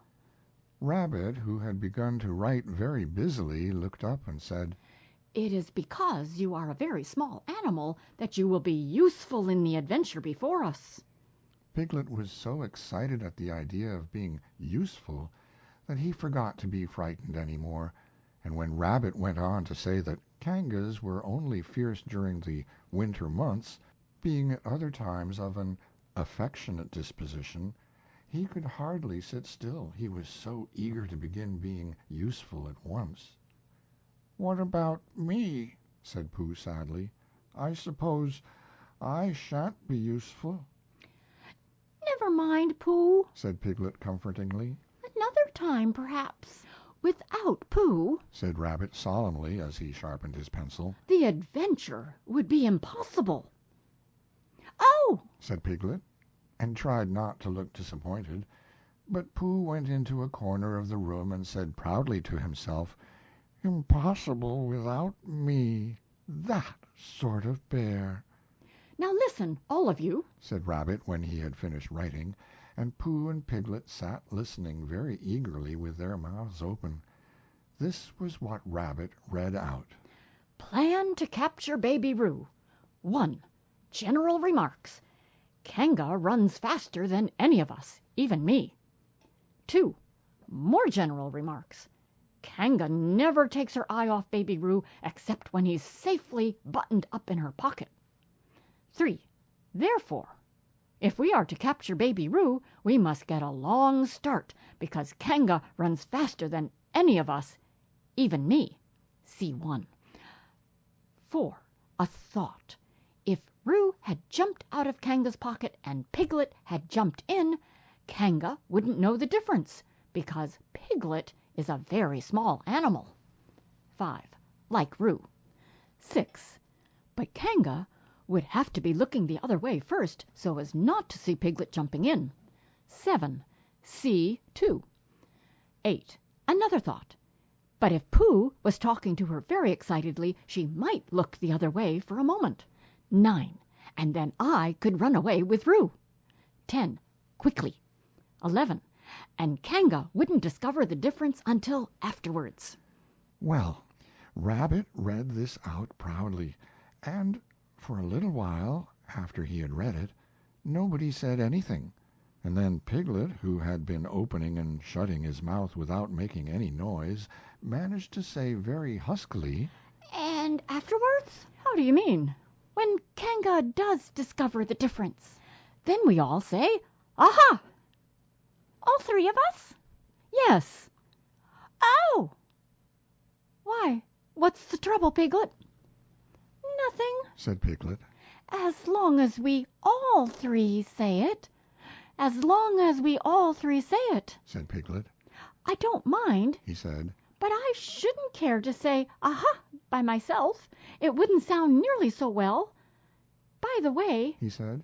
You are quite sure about what you said about the winter months? The winter months? Yes, only being fierce in the winter months. Oh, yes, that's all right. Well, Pooh, you see what you have to do? No, said Pooh Bear. Not yet, he said. What do I do? Well, you just have to talk very hard to Kanga so she doesn't notice anything. Oh, what about? Anything you like. You mean like telling her a little bit of poetry or something? That's it. Said Rabbit. Splendid. Now, come along. So they all went out to look for Kanga. Kanga and Roo were spending a quiet afternoon in a sandy part of the forest. Baby Roo was practicing very small jumps in the sand and falling down mouse holes and climbing out of them, and Kanga was fidgeting about and saying, Just one more jump, dear, and then we must go home. And at that moment, who should come stumping up the hill but Pooh. "Good afternoon, Kanga." Good afternoon, Pooh. Look at me jumping, squeaked Roo, and fell into another mouse hole. "Hello, Roo, my little fellow," We were just going home. said Kanga. Good afternoon, Rabbit. Good afternoon, Piglet. Rabbit and Piglet, who had now come up from the other side of the hill, said, Good afternoon. and Hello, Roo. Roo asked them to look at him jumping, so they stayed and looked. And Kanga looked too. "Oh, Kanga," said Pooh, after Rabbit had winked at him twice, "I don't know if you are interested in poetry at all." Hardly at all. said Kanga. "Oh," said Pooh. Roo, dear, just one more jump, and then we must go home. There was a short silence while Roo fell down another mouse hole. Go on. said Rabbit in a loud whisper behind his paw. "Talking of poetry," said Pooh, "I made up a little piece as I was coming along. It went like this. Now let me see," Fancy. said Kanga. Now, Roo, dear, you'll like this piece of poetry. said Rabbit. You'll love it. said Piglet. You must listen very carefully, said Rabbit. So as not to miss any of it. said Piglet. Oh, yes. said Kanga, but she still looked at Baby Roo. How did it go, Pooh? said Rabbit. Pooh gave a little cough and began. "On Monday, when the sun is hot, I wonder to myself a lot. Now is it true or is it not, that what is which, and which is what? On Tuesday, when it hails and snows, the feeling on me grows and grows that hardly anybody knows if those are these, or these are those. On Wednesday, when the sky is blue, and I have nothing else to do, I sometimes wonder if it's true that who is what, and what is who. On Thursday, when it starts to freeze, and hoarfrost twinkles on the trees, how very readily one sees that these are whose, but whose are these? On Friday," Yes, it is, isn't it? said Kanga, not waiting to hear what happened on Friday. Just one more jump, Roo, dear, and then we really must be going. Rabbit gave Pooh a hurrying up sort of nudge. "Talking of poetry," said Pooh quickly, "have you ever noticed that tree right over there?" Where? said Kanga. Now, Roo. "Right over there," said Pooh, pointing behind Kanga's back. No. said Kanga. Now jump in, Roo, dear, and we'll go home. You ought to look at that tree right over there. said Rabbit, Shall I lift you in, Roo? and he picked up Roo in his paws. "I can see a bird in it from here," said Pooh. "Or is it a fish?" You ought to see that bird from here, said Rabbit. unless it's a fish. It isn't a fish. It's a bird. said Piglet. So it is. said Rabbit. "Is it a starling or a blackbird?" said Pooh. That's the whole question. said Rabbit. Is it a blackbird or a starling? And then at last Kanga did turn her head to look, and the moment that her head was turned, Rabbit said in a loud voice, In you go, Roo. and in jumped Piglet into Kanga's pocket, and off scampered Rabbit, with Roo in his paws, as fast as he could. Why, where's Rabbit? said Kanga, turning round again. Are you all right, Roo, dear? Piglet made a squeaky Roo noise from the bottom of Kanga's pocket. "Rabbit had to go away," said Pooh. I think he thought of something he had to go and see about suddenly. And Piglet? I think Piglet thought of something at the same time, suddenly, Well, we must be getting home. said Kanga, Goodbye, Pooh. and in 3 large jumps she was gone. Pooh looked after her as she went. I wish I could jump like that, he thought. Some can and some can't. That's how it is. But there were moments when Piglet wished that Kanga couldn't. Often, when he had had a long walk home through the forest, he had wished that he were a bird. But now he thought jerkily to himself at the bottom of Kanga's pocket, If this is flying, I shall never really take to it. and as he went up in the air he said, Ooh! and as he came down he said, Ow! and he was saying, Ooh! Ow! Ooh! Ow! Ooh! Ow! all the way to Kanga's house. Of course, as soon as Kanga unbuttoned her pocket she saw what had happened. Just for a moment she thought she was frightened, and then she knew she wasn't, for she felt quite sure that Christopher Robin would never let any harm happen to Roo. So she said to herself, If they are having a joke with me, I will have a joke with them. Now then, Roo dear, she said as she took Piglet out of her pocket. bedtime. Aha! Said Piglet, as well as he could after his terrifying journey, but it wasn't a very good aha, and Kanga didn't seem to understand what it meant. Bath first. Said Kanga in a cheerful voice. Aha! Said Piglet again, looking round anxiously for the others, but the others weren't there. Rabbit was playing with Baby Roo in his own house, and feeling more fond of him every minute, and Pooh, who had decided to be a Kanga, was still at the sandy place on the top of the forest, practicing jumps. I am not at all sure, Said Kanga in a thoughtful voice. that it wouldn't be a good idea to have a cold bath this evening. Would you like that, Roo dear?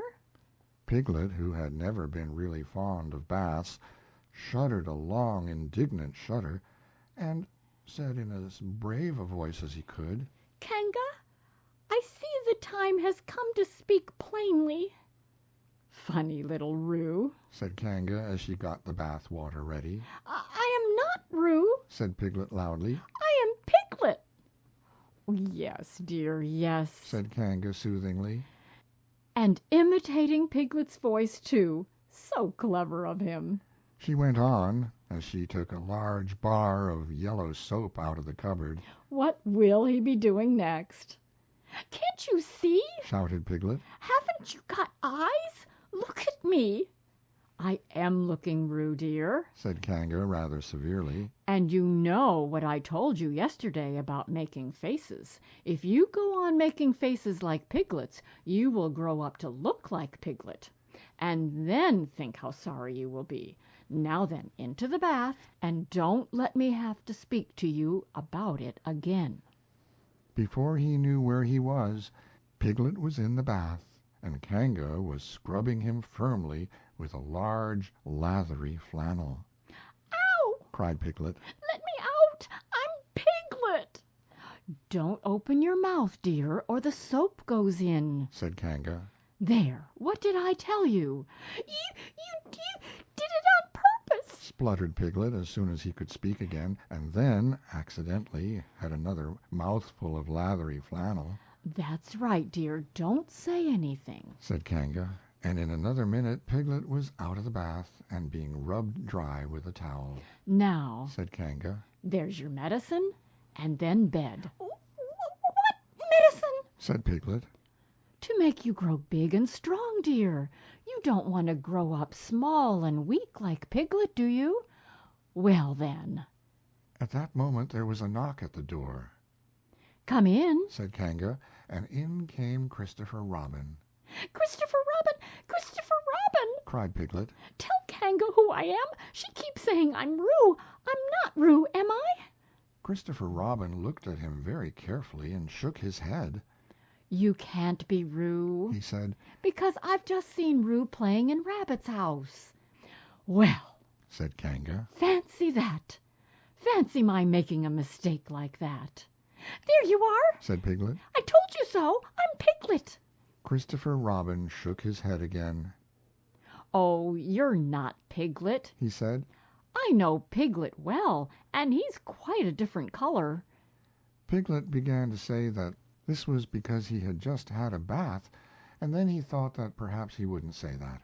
And as he opened his mouth to say something else, Kanga slipped the medicine spoon in, and then patted him on the back and told him that it was really quite a nice taste when you got used to it.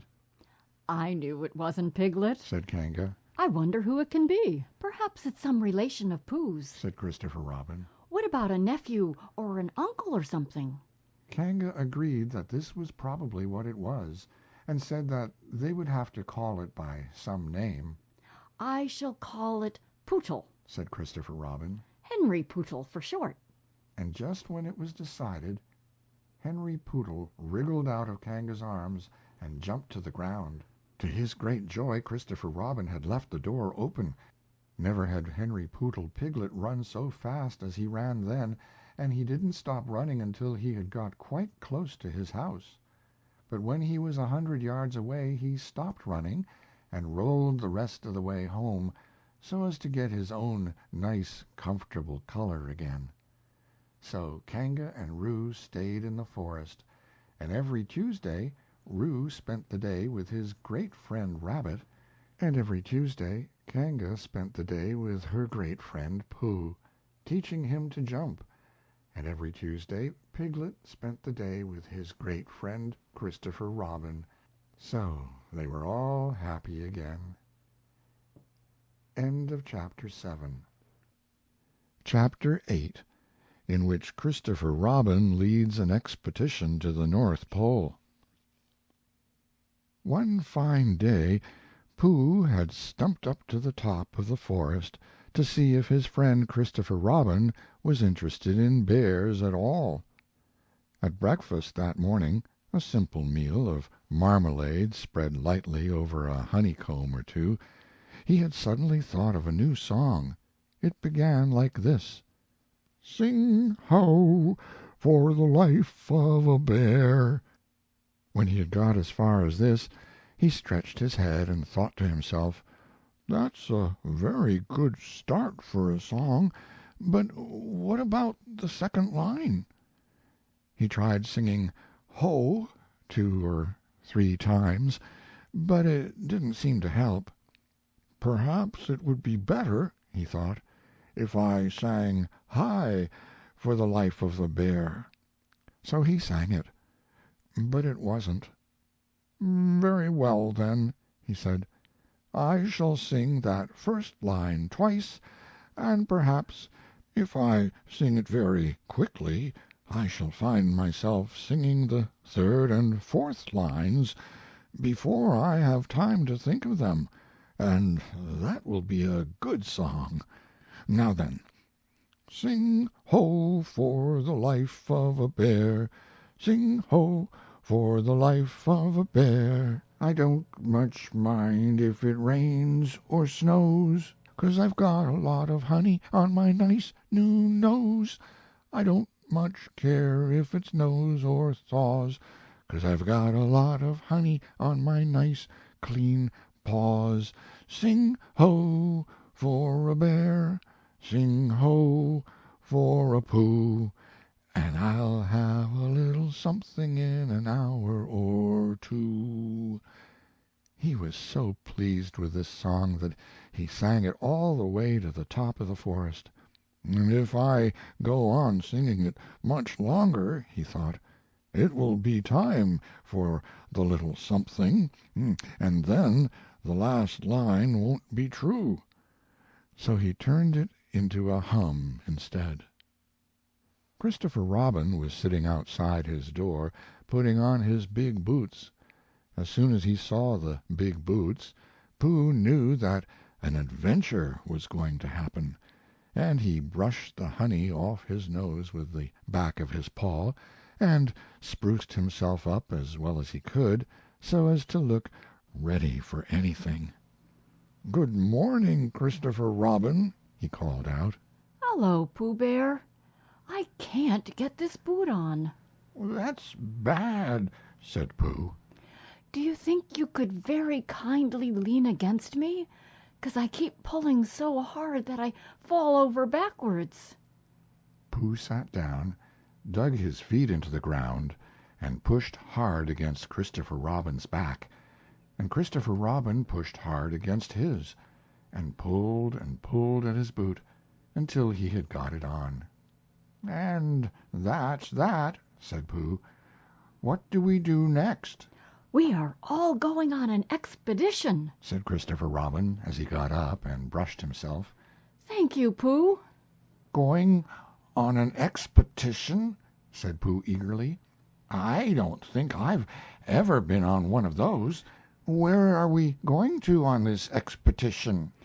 Expedition, silly old bear. It's got an X in it. "Oh," said Pooh, "I know," but he didn't really. We're going to discover the North Pole. "Oh," said Pooh again. "What is the North Pole?" he asked. It's just a thing you discover. said Christopher Robin carelessly, not being quite sure himself. "Oh, I see," said Pooh. "Are bears any good at discovering it?" Of course they are. And Rabbit and Kanga and all of you. It's an expedition. That's what an expedition means, a long line of everybody. You'd better tell the others to get ready while I see if my gun's all right. And we must all bring provisions. "Bring what?" Things to eat. "Oh," said Pooh happily. "I thought you said provisions. I'll go and tell them." And he stumped off. The first person he met was Rabbit. "Hello, Rabbit," he said. "Is that you?" Let's pretend it isn't, said Rabbit. and see what happens. "I've got a message for you. I'll give it to him.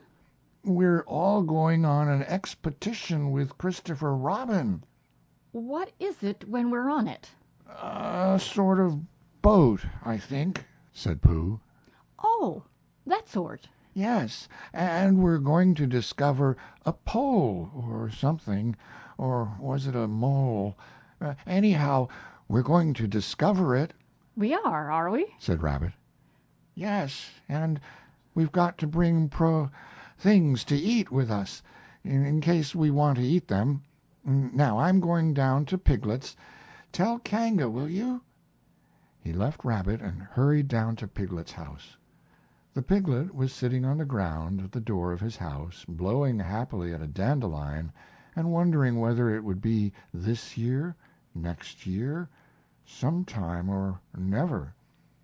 He had just discovered that it would be never, and was trying to remember what it was, and hoping it wasn't anything nice, when Pooh came up.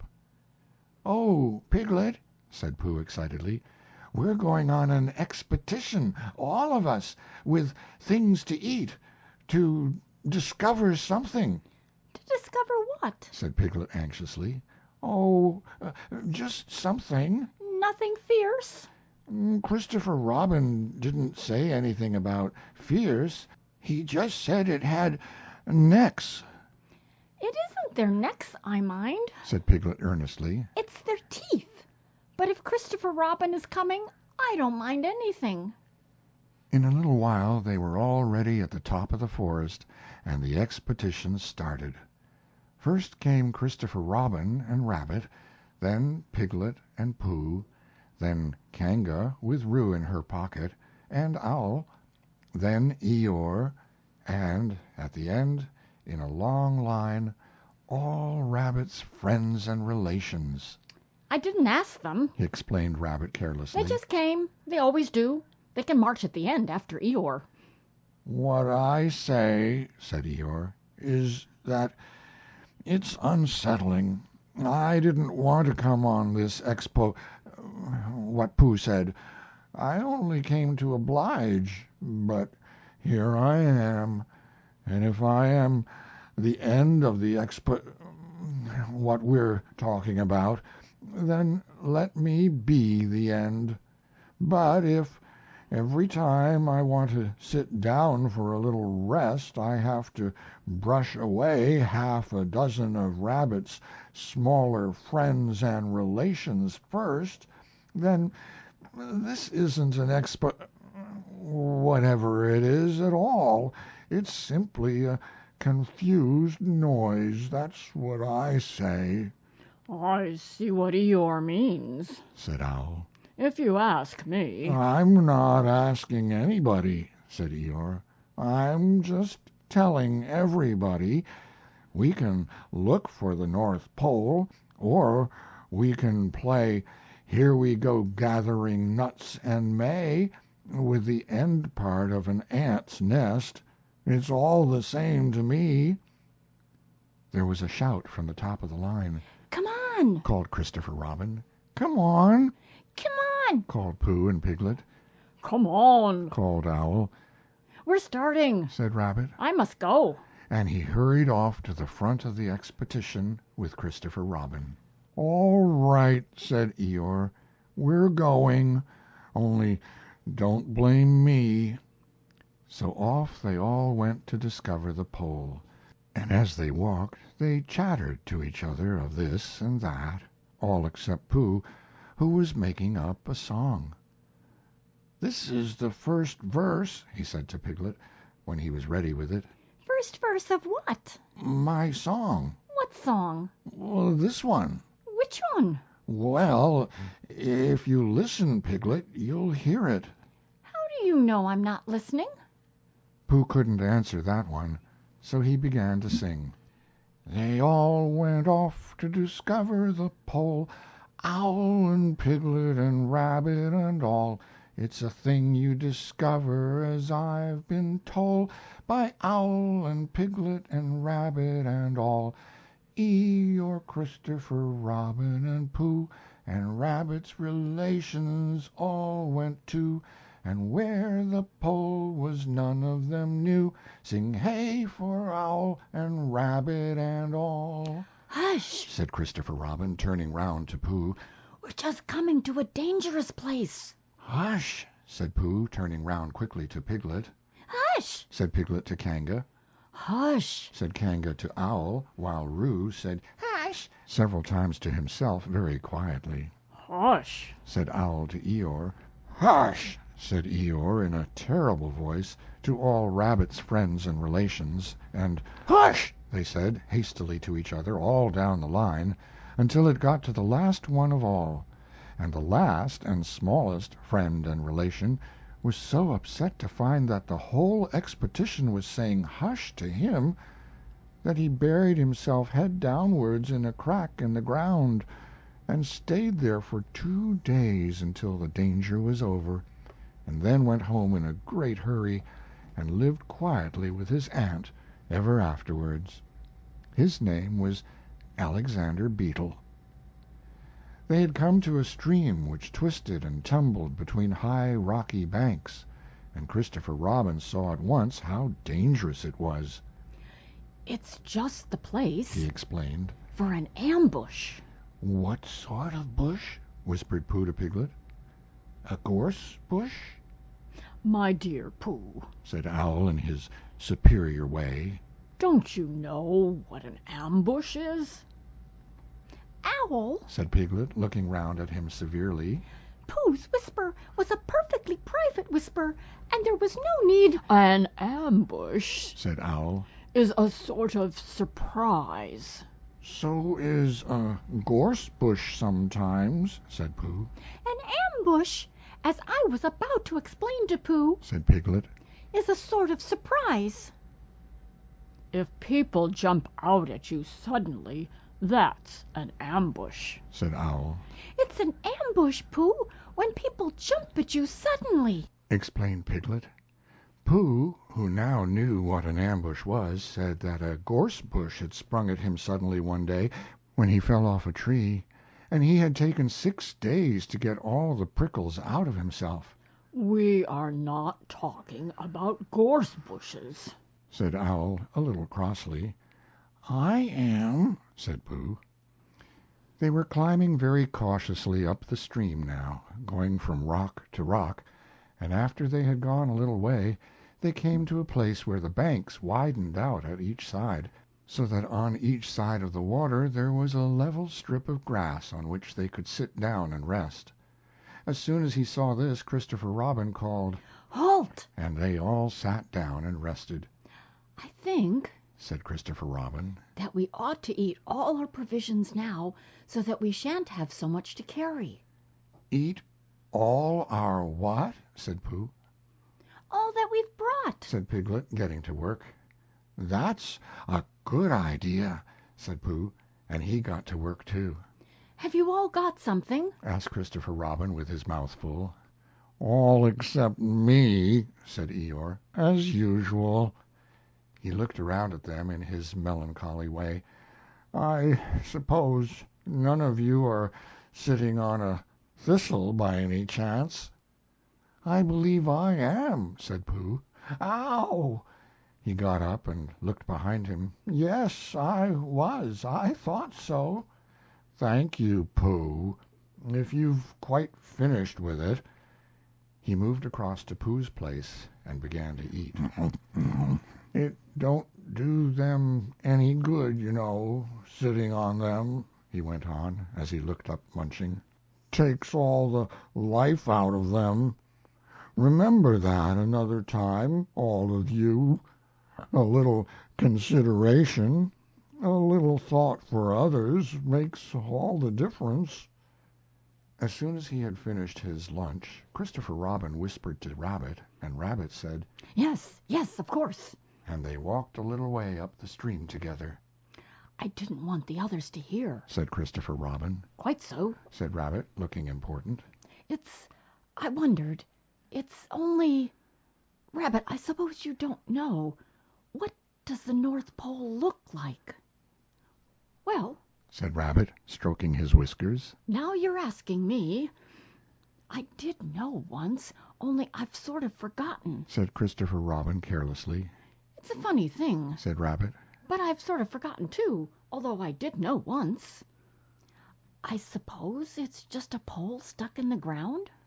Sure to be a pole, said Rabbit. Because of calling a pole. And if it's a pole, well, I think it should be sticking in the ground, shouldn't you? Because there'd be nowhere else to stick it. Yes, that's what I thought. The only thing, said Rabbit, is where is it sticking? That's what we're looking for, said Christopher Robin. They went back to the others. Piglet was lying on his back, sleeping peacefully. Roo was washing his face and paws in the stream, while Kanga explained to everybody proudly that this was the first time he had ever washed his face himself, and Owl was telling Kanga an interesting anecdote, full of long words like encyclopedia and rhododendron, to which Kanga wasn't listening. I don't hold with all this washing, grumbled Eeyore. This modern, behind-the-ears nonsense. What do you think, Pooh? Well, said Pooh, I think... But we shall never know what Pooh thought, for there came a sudden squeak from Roo, a splash, and a loud cry of alarm from Kanga. So much for washing, said Eeyore. Roo's fallen in, cried Rabbit, and he and Christopher Robin came rushing down to the rescue. Look at me swimming, squeaked Roo from the middle of his pool, and was hurried down a waterfall into the next pool. Are you all right, Roo, dear? called Kanga anxiously. Yes, said Roo, look at me swim. And down he went over the next waterfall into another pool. Everybody was doing something to help. Piglet, wide awake suddenly, was jumping up and down and making "Ooh, I say!" noises. Owl was explaining that in a case of sudden and temporary immersion, the important thing was to keep the head above water. Kanga was jumping along the bank, saying, Are you sure you're all right, Roo, dear? To which Roo, from whatever pool he was in at the moment, was answering, Look at me swimming. Eeyore had turned round and hung his tail over the first pool into which Roo fell, and with his back to the accident was grumbling quietly to himself and saying, All this washing, but catch on to my tail, little Roo. and you'll be all right." And Christopher Robin and Rabbit came hurrying past Eeyore and were calling out to the others in front of them. "All right, Roo, I'm coming," Called Christopher Robin. "Get something across the stream lower down, some of you fellows." Called Rabbit. But Pooh was getting something.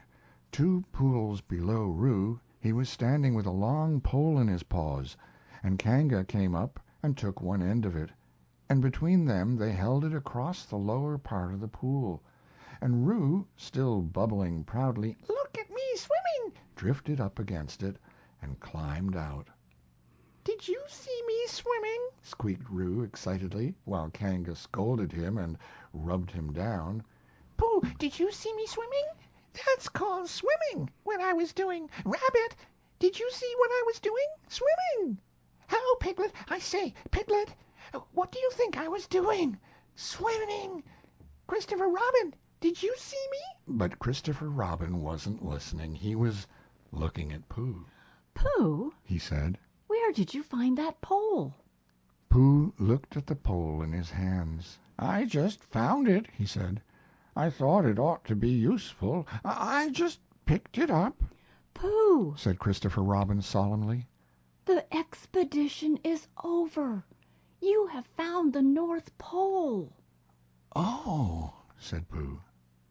Eeyore was sitting with his tail in the water when they all got back to him. "Tell Roo to be quick, somebody," he said. "My tail's getting cold. I don't want to mention it, but I just mention it. I don't want to complain, but there it is. My tail's cold." Here I am. Squeaked Roo. "Oh, there you are." Did you see me swimming? Eeyore took his tail out of the water and swished it from side to side. "As I expected," he said. "Lost all feeling. Numbed it. That's what it's done. Numbed it. Well, as long as nobody minds, I suppose it's all right." "Poor old Eeyore.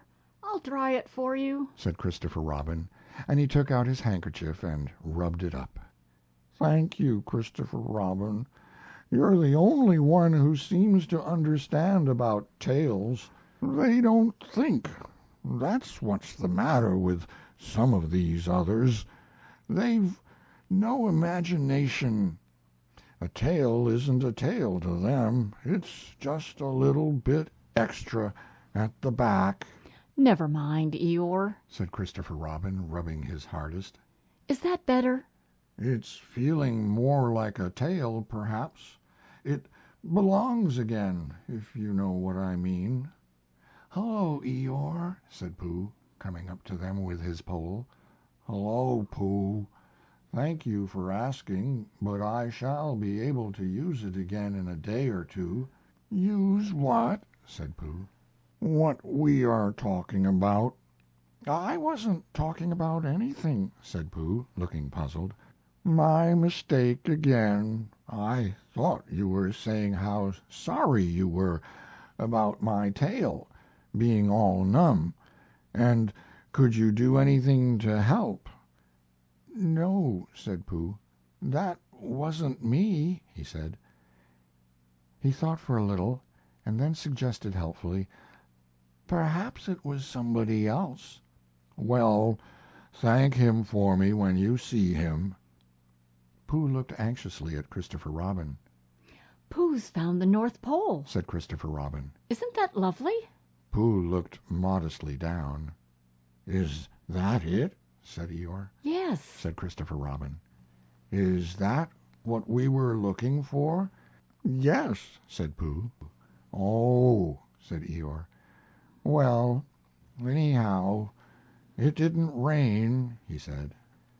They stuck the pole in the ground, and Christopher Robin tied a message onto it. "North Pole, discovered by Pooh. Pooh found it." Then they all went home again, and I think, but I am not quite sure, that Roo had a hot bath and went straight to bed.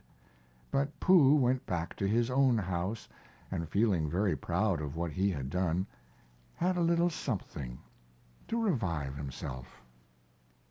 End of Chapter 8. Chapter 9, in which Piglet is entirely surrounded by water. It rained and it rained and it rained. Piglet told himself that never in all his life, and he was goodness knows how old, 3, was it, or 4, never had he seen so much rain, days and days and days.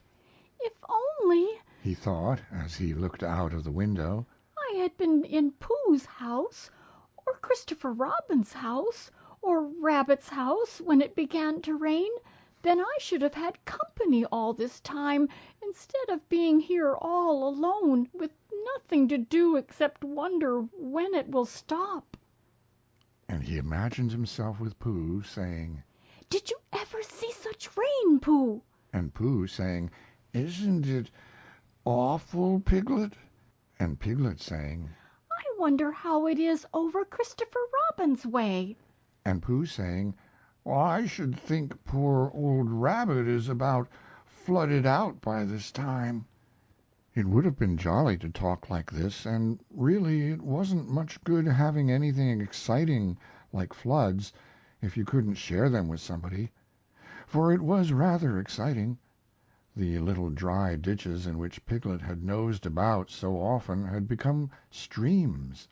The little streams across which he had splashed were rivers, and the river, between whose steep banks they had played so happily, had sprawled out of its own bed and was taking up so much room everywhere that Piglet was beginning to wonder whether it would be coming into his bed soon. It's a little anxious He said to himself, to be a very small animal entirely surrounded by water. Christopher Robin and Pooh could escape by climbing trees, and Kanga could escape by jumping, and Rabbit could escape by burrowing, and Owl could escape by flying, and Eeyore could escape by making a loud noise until rescued. And here am I, surrounded by water, and I can't do anything. It went on raining, and every day the water got a little higher, until now it was nearly up to Piglet's window, and still he hadn't done anything. There's Pooh. He thought to himself, Pooh hasn't much brain, but he never comes to any harm. He does silly things, and they turn out right. There's Owl. Owl hasn't exactly got brain, but he knows things. He would know the right thing to do when surrounded by water. There's Rabbit. He hasn't learnt in books, but he can always think of a clever plan. There's Kanga. She isn't clever, Kanga isn't. But she would be so anxious about Roo that she would do a good thing to do without thinking about it. And then there's Eeyore.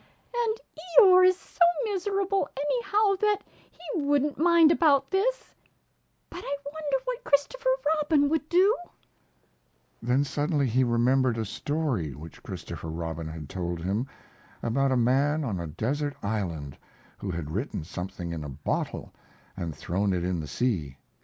And Piglet thought that if he wrote something in a bottle and threw it in the water, perhaps somebody would come and rescue him. He left the window and began to search his house, all of it that wasn't under water, and at last he found a pencil and a small piece of dry paper and a bottle with a cork to it, and he wrote on one side of the paper, Help! Piglet! Me! and on the other side, It's me, Piglet! Help! Help! Then he put the paper in the bottle, and he corked the bottle up as tightly as he could, and he leant out of his window as far as he could lean without falling in, and he threw the bottle as far as he could throw, splash! And in a little while it bobbed up again on the water, and he watched it floating slowly away in the distance, until his eyes ached with looking, and sometimes he thought it was the bottle, and sometimes he thought it was just a ripple on the water which he was following, and then suddenly he knew that he would never see it again, and that he had done all that he could do to save himself. So now, He thought, somebody else will have to do something, and I hope they will do it soon, because if they don't, I shall have to swim, which I can't. So I hope they do it soon.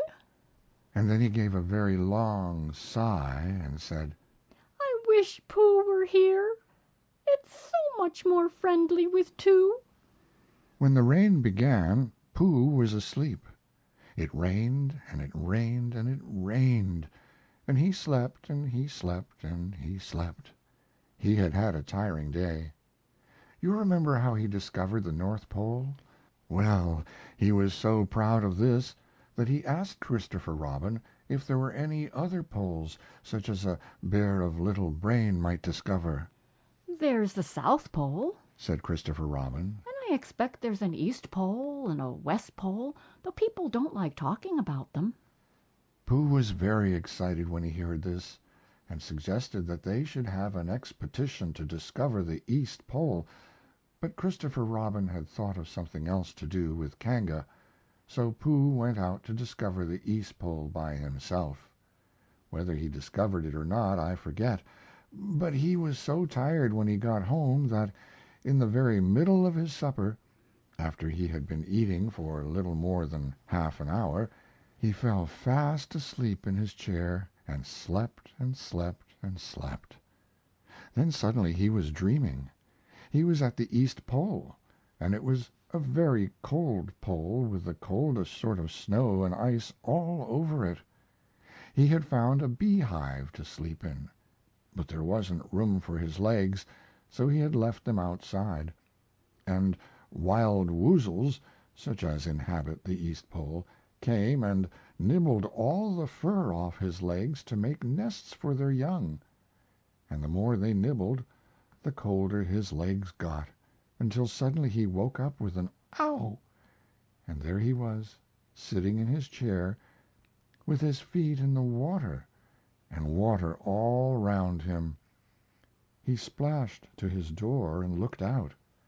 "This is serious," said Pooh. "I must have an escape." So he took his largest pot of honey and escaped with it to a broad branch of his tree, well above the water, and then he climbed down again and escaped with another pot, and when the whole escape was finished, there was Pooh sitting on his branch, dangling his legs, and there beside him were 10 pots of honey. 2 days later there was Pooh sitting on his branch, dangling his legs, and there beside him were 4 pots of honey. 3 days later there was Pooh sitting on his branch, dangling his legs, and there beside him was 1 pot of honey. 4 days later there was Pooh, and it was on the morning of the 4th day that Piglet's bottle came floating past him, and with one loud cry of "Honey!" Pooh plunged into the water, seized the bottle, and struggled back to his tree again. "Bother!" said Pooh as he opened it. "All that wet for nothing. What's that bit of paper doing?" He took it out and looked at it. "It's a message," he said to himself. "That's what it is, and that letter is a P, and so is that, and so is that, and P means Pooh, so it's a very important message to me, and I can't read it. I must find Christopher Robin or Owl or Piglet, one of those clever readers who can read things, and they will tell me what this message means. Only I can't swim. Bother!" Then he had an idea, and I think that for a bear of very little brain it was a good idea. He said to himself, "If a bottle can float, then a jar can float, and if a jar floats, I can sit on top of it, if it's a very big jar." So he took his biggest jar and corked it up, "All boats have to have a name," he said, "so I shall call mine the Floating Bear." And with these words he dropped his boat into the water and jumped in after it. For a little while Pooh and the Floating Bear were uncertain as to which of them was meant to be on the top, but after trying one or two different positions they settled down with the Floating Bear underneath and Pooh triumphantly astride it, paddling vigorously with his feet. Christopher Robin lived at the very top of the forest. It rained and it rained and it rained, but the water couldn't come up to his house. It was rather jolly to look down into the valleys and see the water all round him, but it rained so hard that he stayed indoors most of the time and thought about things. Every morning he went out with his umbrella and put a stick in the place where the water came up to, and every next morning he went out and couldn't see his stick any more, so he put another stick in the place where the water came up to, and then he walked home again. And each morning he had a shorter way to walk than he had had the morning before. On the morning of the 5th day he saw the water all round him, and knew that for the first time in his life he was on a real island, which was very exciting. It was on this morning that Owl came flying over the water to say, "How do you do?" to his friend Christopher Robin. I say, Owl, Said Christopher Robin. isn't this fun? I'm on an island. "The atmospheric conditions have been very unfavorable lately." Said Owl. The what? "It has been raining." Explained Owl. Yes, Said Christopher Robin. it has. "The flood level has reached an unprecedented height." The who? "There's a lot of water about." Explained Owl. Yes, Said Christopher Robin. there is. "However, the prospects are rapidly becoming more favorable. At any moment—" Have you seen Pooh? No, at any moment. I hope he's all right. Said Christopher Robin. I've been wondering about him. I expect Piglet's with him. Do you think they're all right, Owl? I expect so. You see, at any moment. Do go and see, Owl, because Pooh hasn't got very much brain, and he might do something silly, and I do love him so, Owl.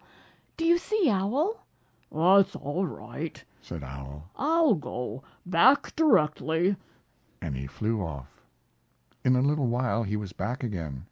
"Pooh isn't there." He said. Not there? "Has been there. He's been sitting on a branch of his tree outside his house with 9 pots of honey, but he isn't there now." Oh, Pooh, Cried Christopher Robin. where are you? Here I am, said a growly voice behind him. Pooh, They rushed into each other's arms. how did you get here, Pooh? Asked Christopher Robin when he was ready to talk again. On my boat, said Pooh proudly. I had a very important message sent me in a bottle, and owing to having got some water in my eyes, I couldn't read it, so I brought it to you on my boat. With these proud words he gave Christopher Robin the message. But it's from Piglet, Cried Christopher Robin when he had read it. Isn't there anything about Pooh in it? Asked Bear, looking over his shoulder. Christopher Robin read the message aloud. Oh, are those peas piglets? I thought they were Poohs. We must rescue him at once. I thought he was with you, Pooh. Owl, could you rescue him on your back? "I don't think so," said Owl after grave thought. "It is doubtful if the necessary dorsal muscles—" Then would you fly to him at once and say that rescue is coming? And Pooh and I will think of a rescue and come as quick as ever we can. Oh, don't talk, Owl. Go on quick. And still thinking of something to say, Owl flew off. Now then, Pooh, Said Christopher Robin. where's your boat? I ought to say, explained Pooh as they walked down to the shore of the island, that it isn't just an ordinary sort of boat. Sometimes it's a boat, and sometimes it's more of an accident. It all depends. Depends on what? On whether I'm on the top of it or underneath it. Oh, well, where is it? There, said Pooh, pointing proudly to the floating bear. It wasn't what Christopher Robin expected, and the more he looked at it, the more he thought what a brave and clever bear Pooh was. And the more Christopher Robin thought this, the more Pooh looked modestly down his nose and tried to pretend he wasn't. But it's too small for two of us, said Christopher Robin sadly. 3 of us with Piglet. That makes it smaller still. Oh, Pooh Bear, what shall we do? And then this bear, Pooh Bear, Winnie the Pooh, F.O.P., friend of Piglet's, R.C., Rabbit's companion, P.D., Pole discoverer, E.C. and T.F., Eeyore's comforter and tail finder, in fact, Pooh himself, said something so clever that Christopher Robin could only look at him with mouth open and eyes staring, wondering if this was really the bear of very little brain whom he had known and loved so long. "We might go in your umbrella," said Pooh. "We might go in your umbrella," said Pooh. Huh? "We might go in your umbrella," said Pooh. Ah! For suddenly Christopher Robin saw that they might. He opened his umbrella and put it point downwards in the water. It floated, but wobbled. Pooh got in. He was just beginning to say that it was all right now, when he found that it wasn't, so after a short drink, which he didn't really want, he waded back to Christopher Robin. Then they both got in together, and it wobbled no longer. I shall call this boat the Brain of Pooh, said Christopher Robin, and the Brain of Pooh set sail forthwith in a southwesterly direction, revolving gracefully. You can imagine Piglet's joy when at last the ship came in sight of him.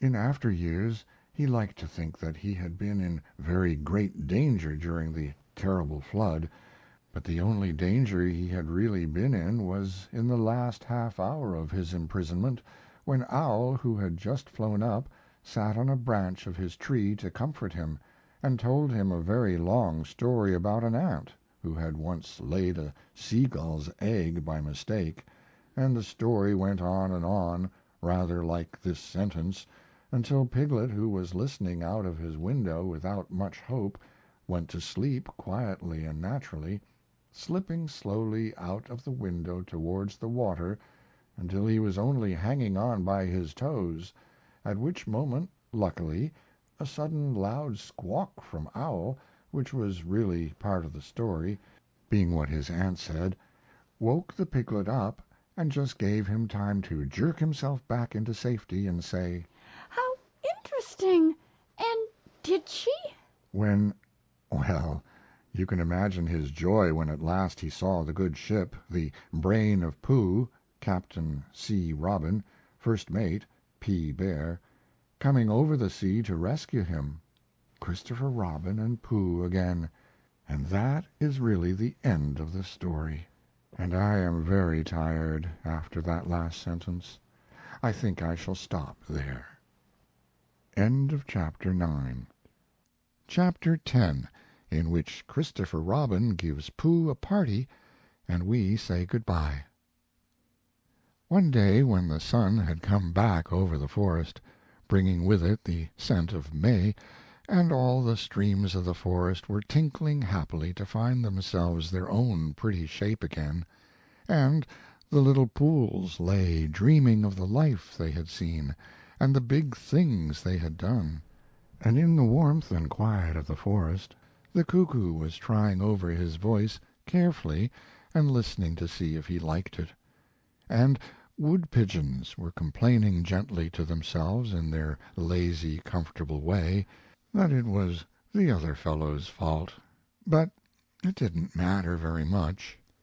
On such a day as this, Christopher Robin whistled in a special way he had, and Owl came flying out of the 100-acre wood to see what was wanted.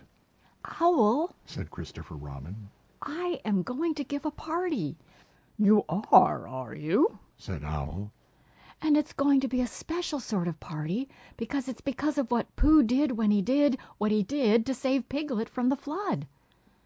Oh, that's what it's for, is it? Said Owl. Yes, so will you tell Pooh as quickly as you can and all the others because it will be tomorrow? Oh, it will it? Said Owl, still being as helpful as possible. So will you go and tell them, Owl? Owl tried to think of something very wise to say, but couldn't, so he flew off to tell the others, and the first person he told was Pooh. Pooh, He said. Christopher Robin is giving a party. Oh, said Pooh, and then, seeing that Owl expected him to say something else, he said, Will there be those little cake things with pink sugar icing? Owl felt that it was rather beneath him to talk about little cake things with pink sugar icing, so he told Pooh exactly what Christopher Robin had said, and flew off to Eeyore. A party for me? Thought Pooh to himself. How grand! And he began to wonder if all the other animals would know that it was a special Pooh party, and if Christopher Robin had told them about the floating bear and the brain of Pooh and all the wonderful ships he had invented and sailed on, and he began to think how awful it would be if everybody had forgotten about it, and nobody quite knew what the party was for. And the more he thought like this, the more the party got muddled in his mind, like a dream when nothing goes right. And the dream began to sing itself over in his head until it became a sort of song. It was an anxious Pooh song. 3 cheers for Pooh. For who? For Pooh. Why, what did he do? I thought you knew he saved his friend from a wetting. 3 cheers for Bear. For where? For Bear. He couldn't swim, but he rescued him. He rescued who? Oh, listen, do. I am talking of Pooh. Of who? Of Pooh. I'm sorry I keep forgetting. Well, Pooh was a bear of enormous brain. Just say it again. Of enormous brain. Of enormous what? Well, he ate a lot, and I don't know if he could swim or not, but he managed to float on a sort of boat. On a sort of what? Well, a sort of pot. So now let's give him 3 hearty cheers. So now let's give him 3 hearty witches, and hope he'll be with us for years and years, and grow in health and wisdom and riches. 3 cheers for Pooh. For who? For Pooh. 3 cheers for Bear. For where? For Bear. 3 cheers for the wonderful Winnie the Pooh. Just tell me, somebody, what did he do? While this was going on inside him, Owl was talking to Eeyore. Eeyore, Said Owl. Christopher Robin is giving a party. Very interesting, said Eeyore. I suppose they will be sending me down the odd bits which got trodden on, kind and thoughtful. Not at all. Don't mention it. There is an invitation for you. What's that like? An invitation. Yes, I heard you. Who dropped it? This isn't anything to eat. It's asking you to the party tomorrow. Eeyore shook his head slowly. You mean Piglet, the little fellow with the excited ears. That's Piglet, I'll tell him, No, no, said Owl, getting quite fussy. it's you. Are you sure? Of course I'm sure. Christopher Robin said all of them. Tell all of them. All of them except Eeyore? All of them. Said Owl sulkily. Ah, said Eeyore. A mistake, no doubt. But still, I shall come. Only don't blame me if it rains. But it didn't rain. Christopher Robin had made a long table out of some long pieces of wood, and they all sat around it. Christopher Robin sat at one end, and Pooh sat at the other, and between them on one side were Owl and Eeyore and Piglet, and between them on the other side were Rabbit and Roo and Kanga, and all Rabbit's friends and relations spread themselves about on the grass and waited hopefully in case anybody spoke to them or dropped anything or asked them the time. It was the first party to which Roo had ever been, and he was very excited. As soon as ever they had sat down he began to talk. Hello, Pooh, He squeaked. "Hello, Roo," said Pooh. Roo jumped up and down in his seat for a little while, and then began again. Hello, Piglet. He squeaked. Piglet waved a paw at him, being too busy to say anything. Hello, Eeyore. Said Roo.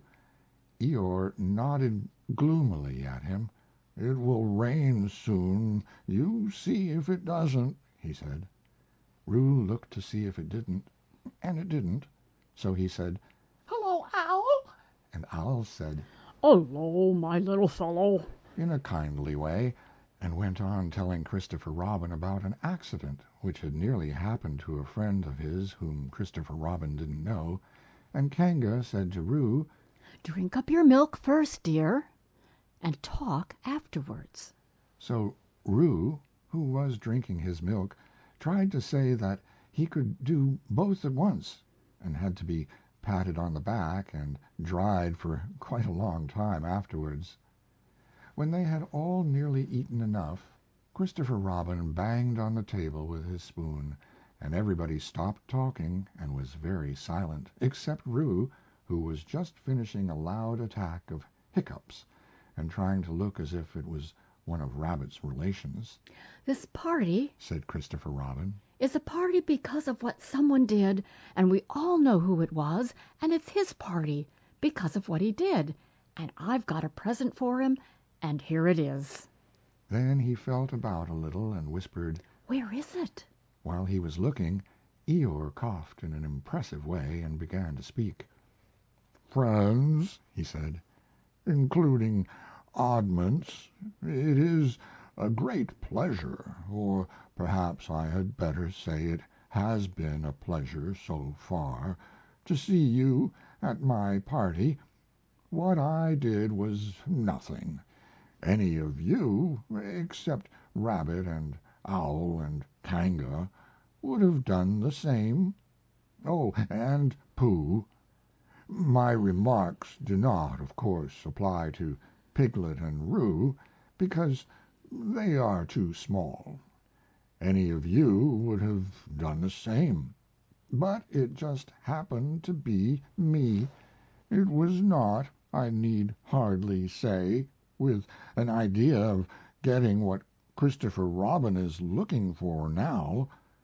and he put his front leg to his mouth and said in a loud whisper, Try under the table. That I did what I did, but because I feel that we should all do what we can to help. I feel that we should all said Roo accidentally. Roo, dear. Said Kanga reproachfully. Was it me? Asked Roo, a little surprised. What's Eeyore talking about? Piglet whispered to Pooh. I don't know, Said Pooh rather dolefully. I thought this was your party. I thought it was once, but I suppose it isn't, I'd sooner it was yours than Eeyore's. Said Piglet. so would I, Said Pooh. Said Roo again. as I was saying, Said Eeyore loudly and sternly. As I was saying when I was interrupted by various loud sounds, I feel that Here it is. cried Christopher Robin excitedly. Pass it down to silly old Pooh. It's for Pooh. for Pooh, said Eeyore. Of course it is. The best bear in all the world. I might have known, said Eeyore. After all, one can't complain. I have my friends. Somebody spoke to me only yesterday. And was it last week or the week before that Rabbit bumped into me and said, "Bother, the social round. Always something going on." Nobody was listening, for they were all saying, Open it, Pooh. What is it, Pooh? I know what it is. No, you don't. and other helpful remarks of this sort. And of course Pooh was opening it as quickly as ever he could, but without cutting the string, because you never know when a bit of string might be useful. At last it was undone. When Pooh saw what it was, he nearly fell down, he was so pleased. It was a special pencil case. There were pencils in it marked B for bear, and pencils marked HB for helping bear, and pencils marked BB for brave bear. There was a knife for sharpening the pencils, and India rubber for rubbing out anything which you had spelt wrong, and a ruler for ruling lines for the words to walk on, and inches marked on the ruler in case you wanted to know how many inches anything was, and blue pencils, and red pencils, and green pencils for saying special things in blue and red and green. And all these lovely things were in little pockets of their own, in a special case which shut with a click when you clicked it. And they were all for Pooh. "Oh," said Pooh. Oh, Pooh! Said everybody else except Eeyore. "Thank you," Growled Pooh. But Eeyore was saying to himself, "This writing business, pencils and what not, overrated if you ask me. Silly stuff, nothing in it."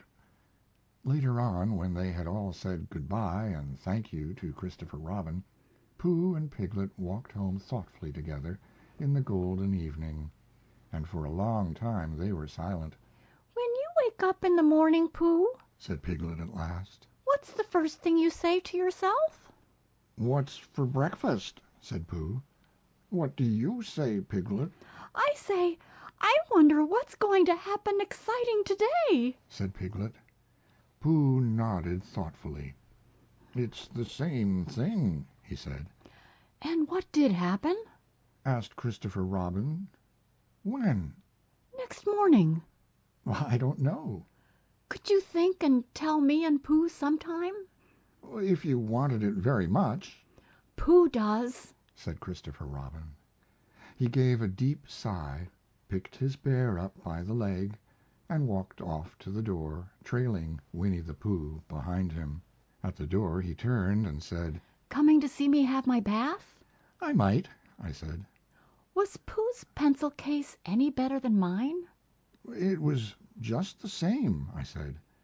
He nodded and went out, and in a moment I heard Winnie the Pooh bump, bump, bump, going up the stairs behind him. End of Chapter 10 and end of Winnie the Pooh by A. Milne. Read by John and Katie Greenman.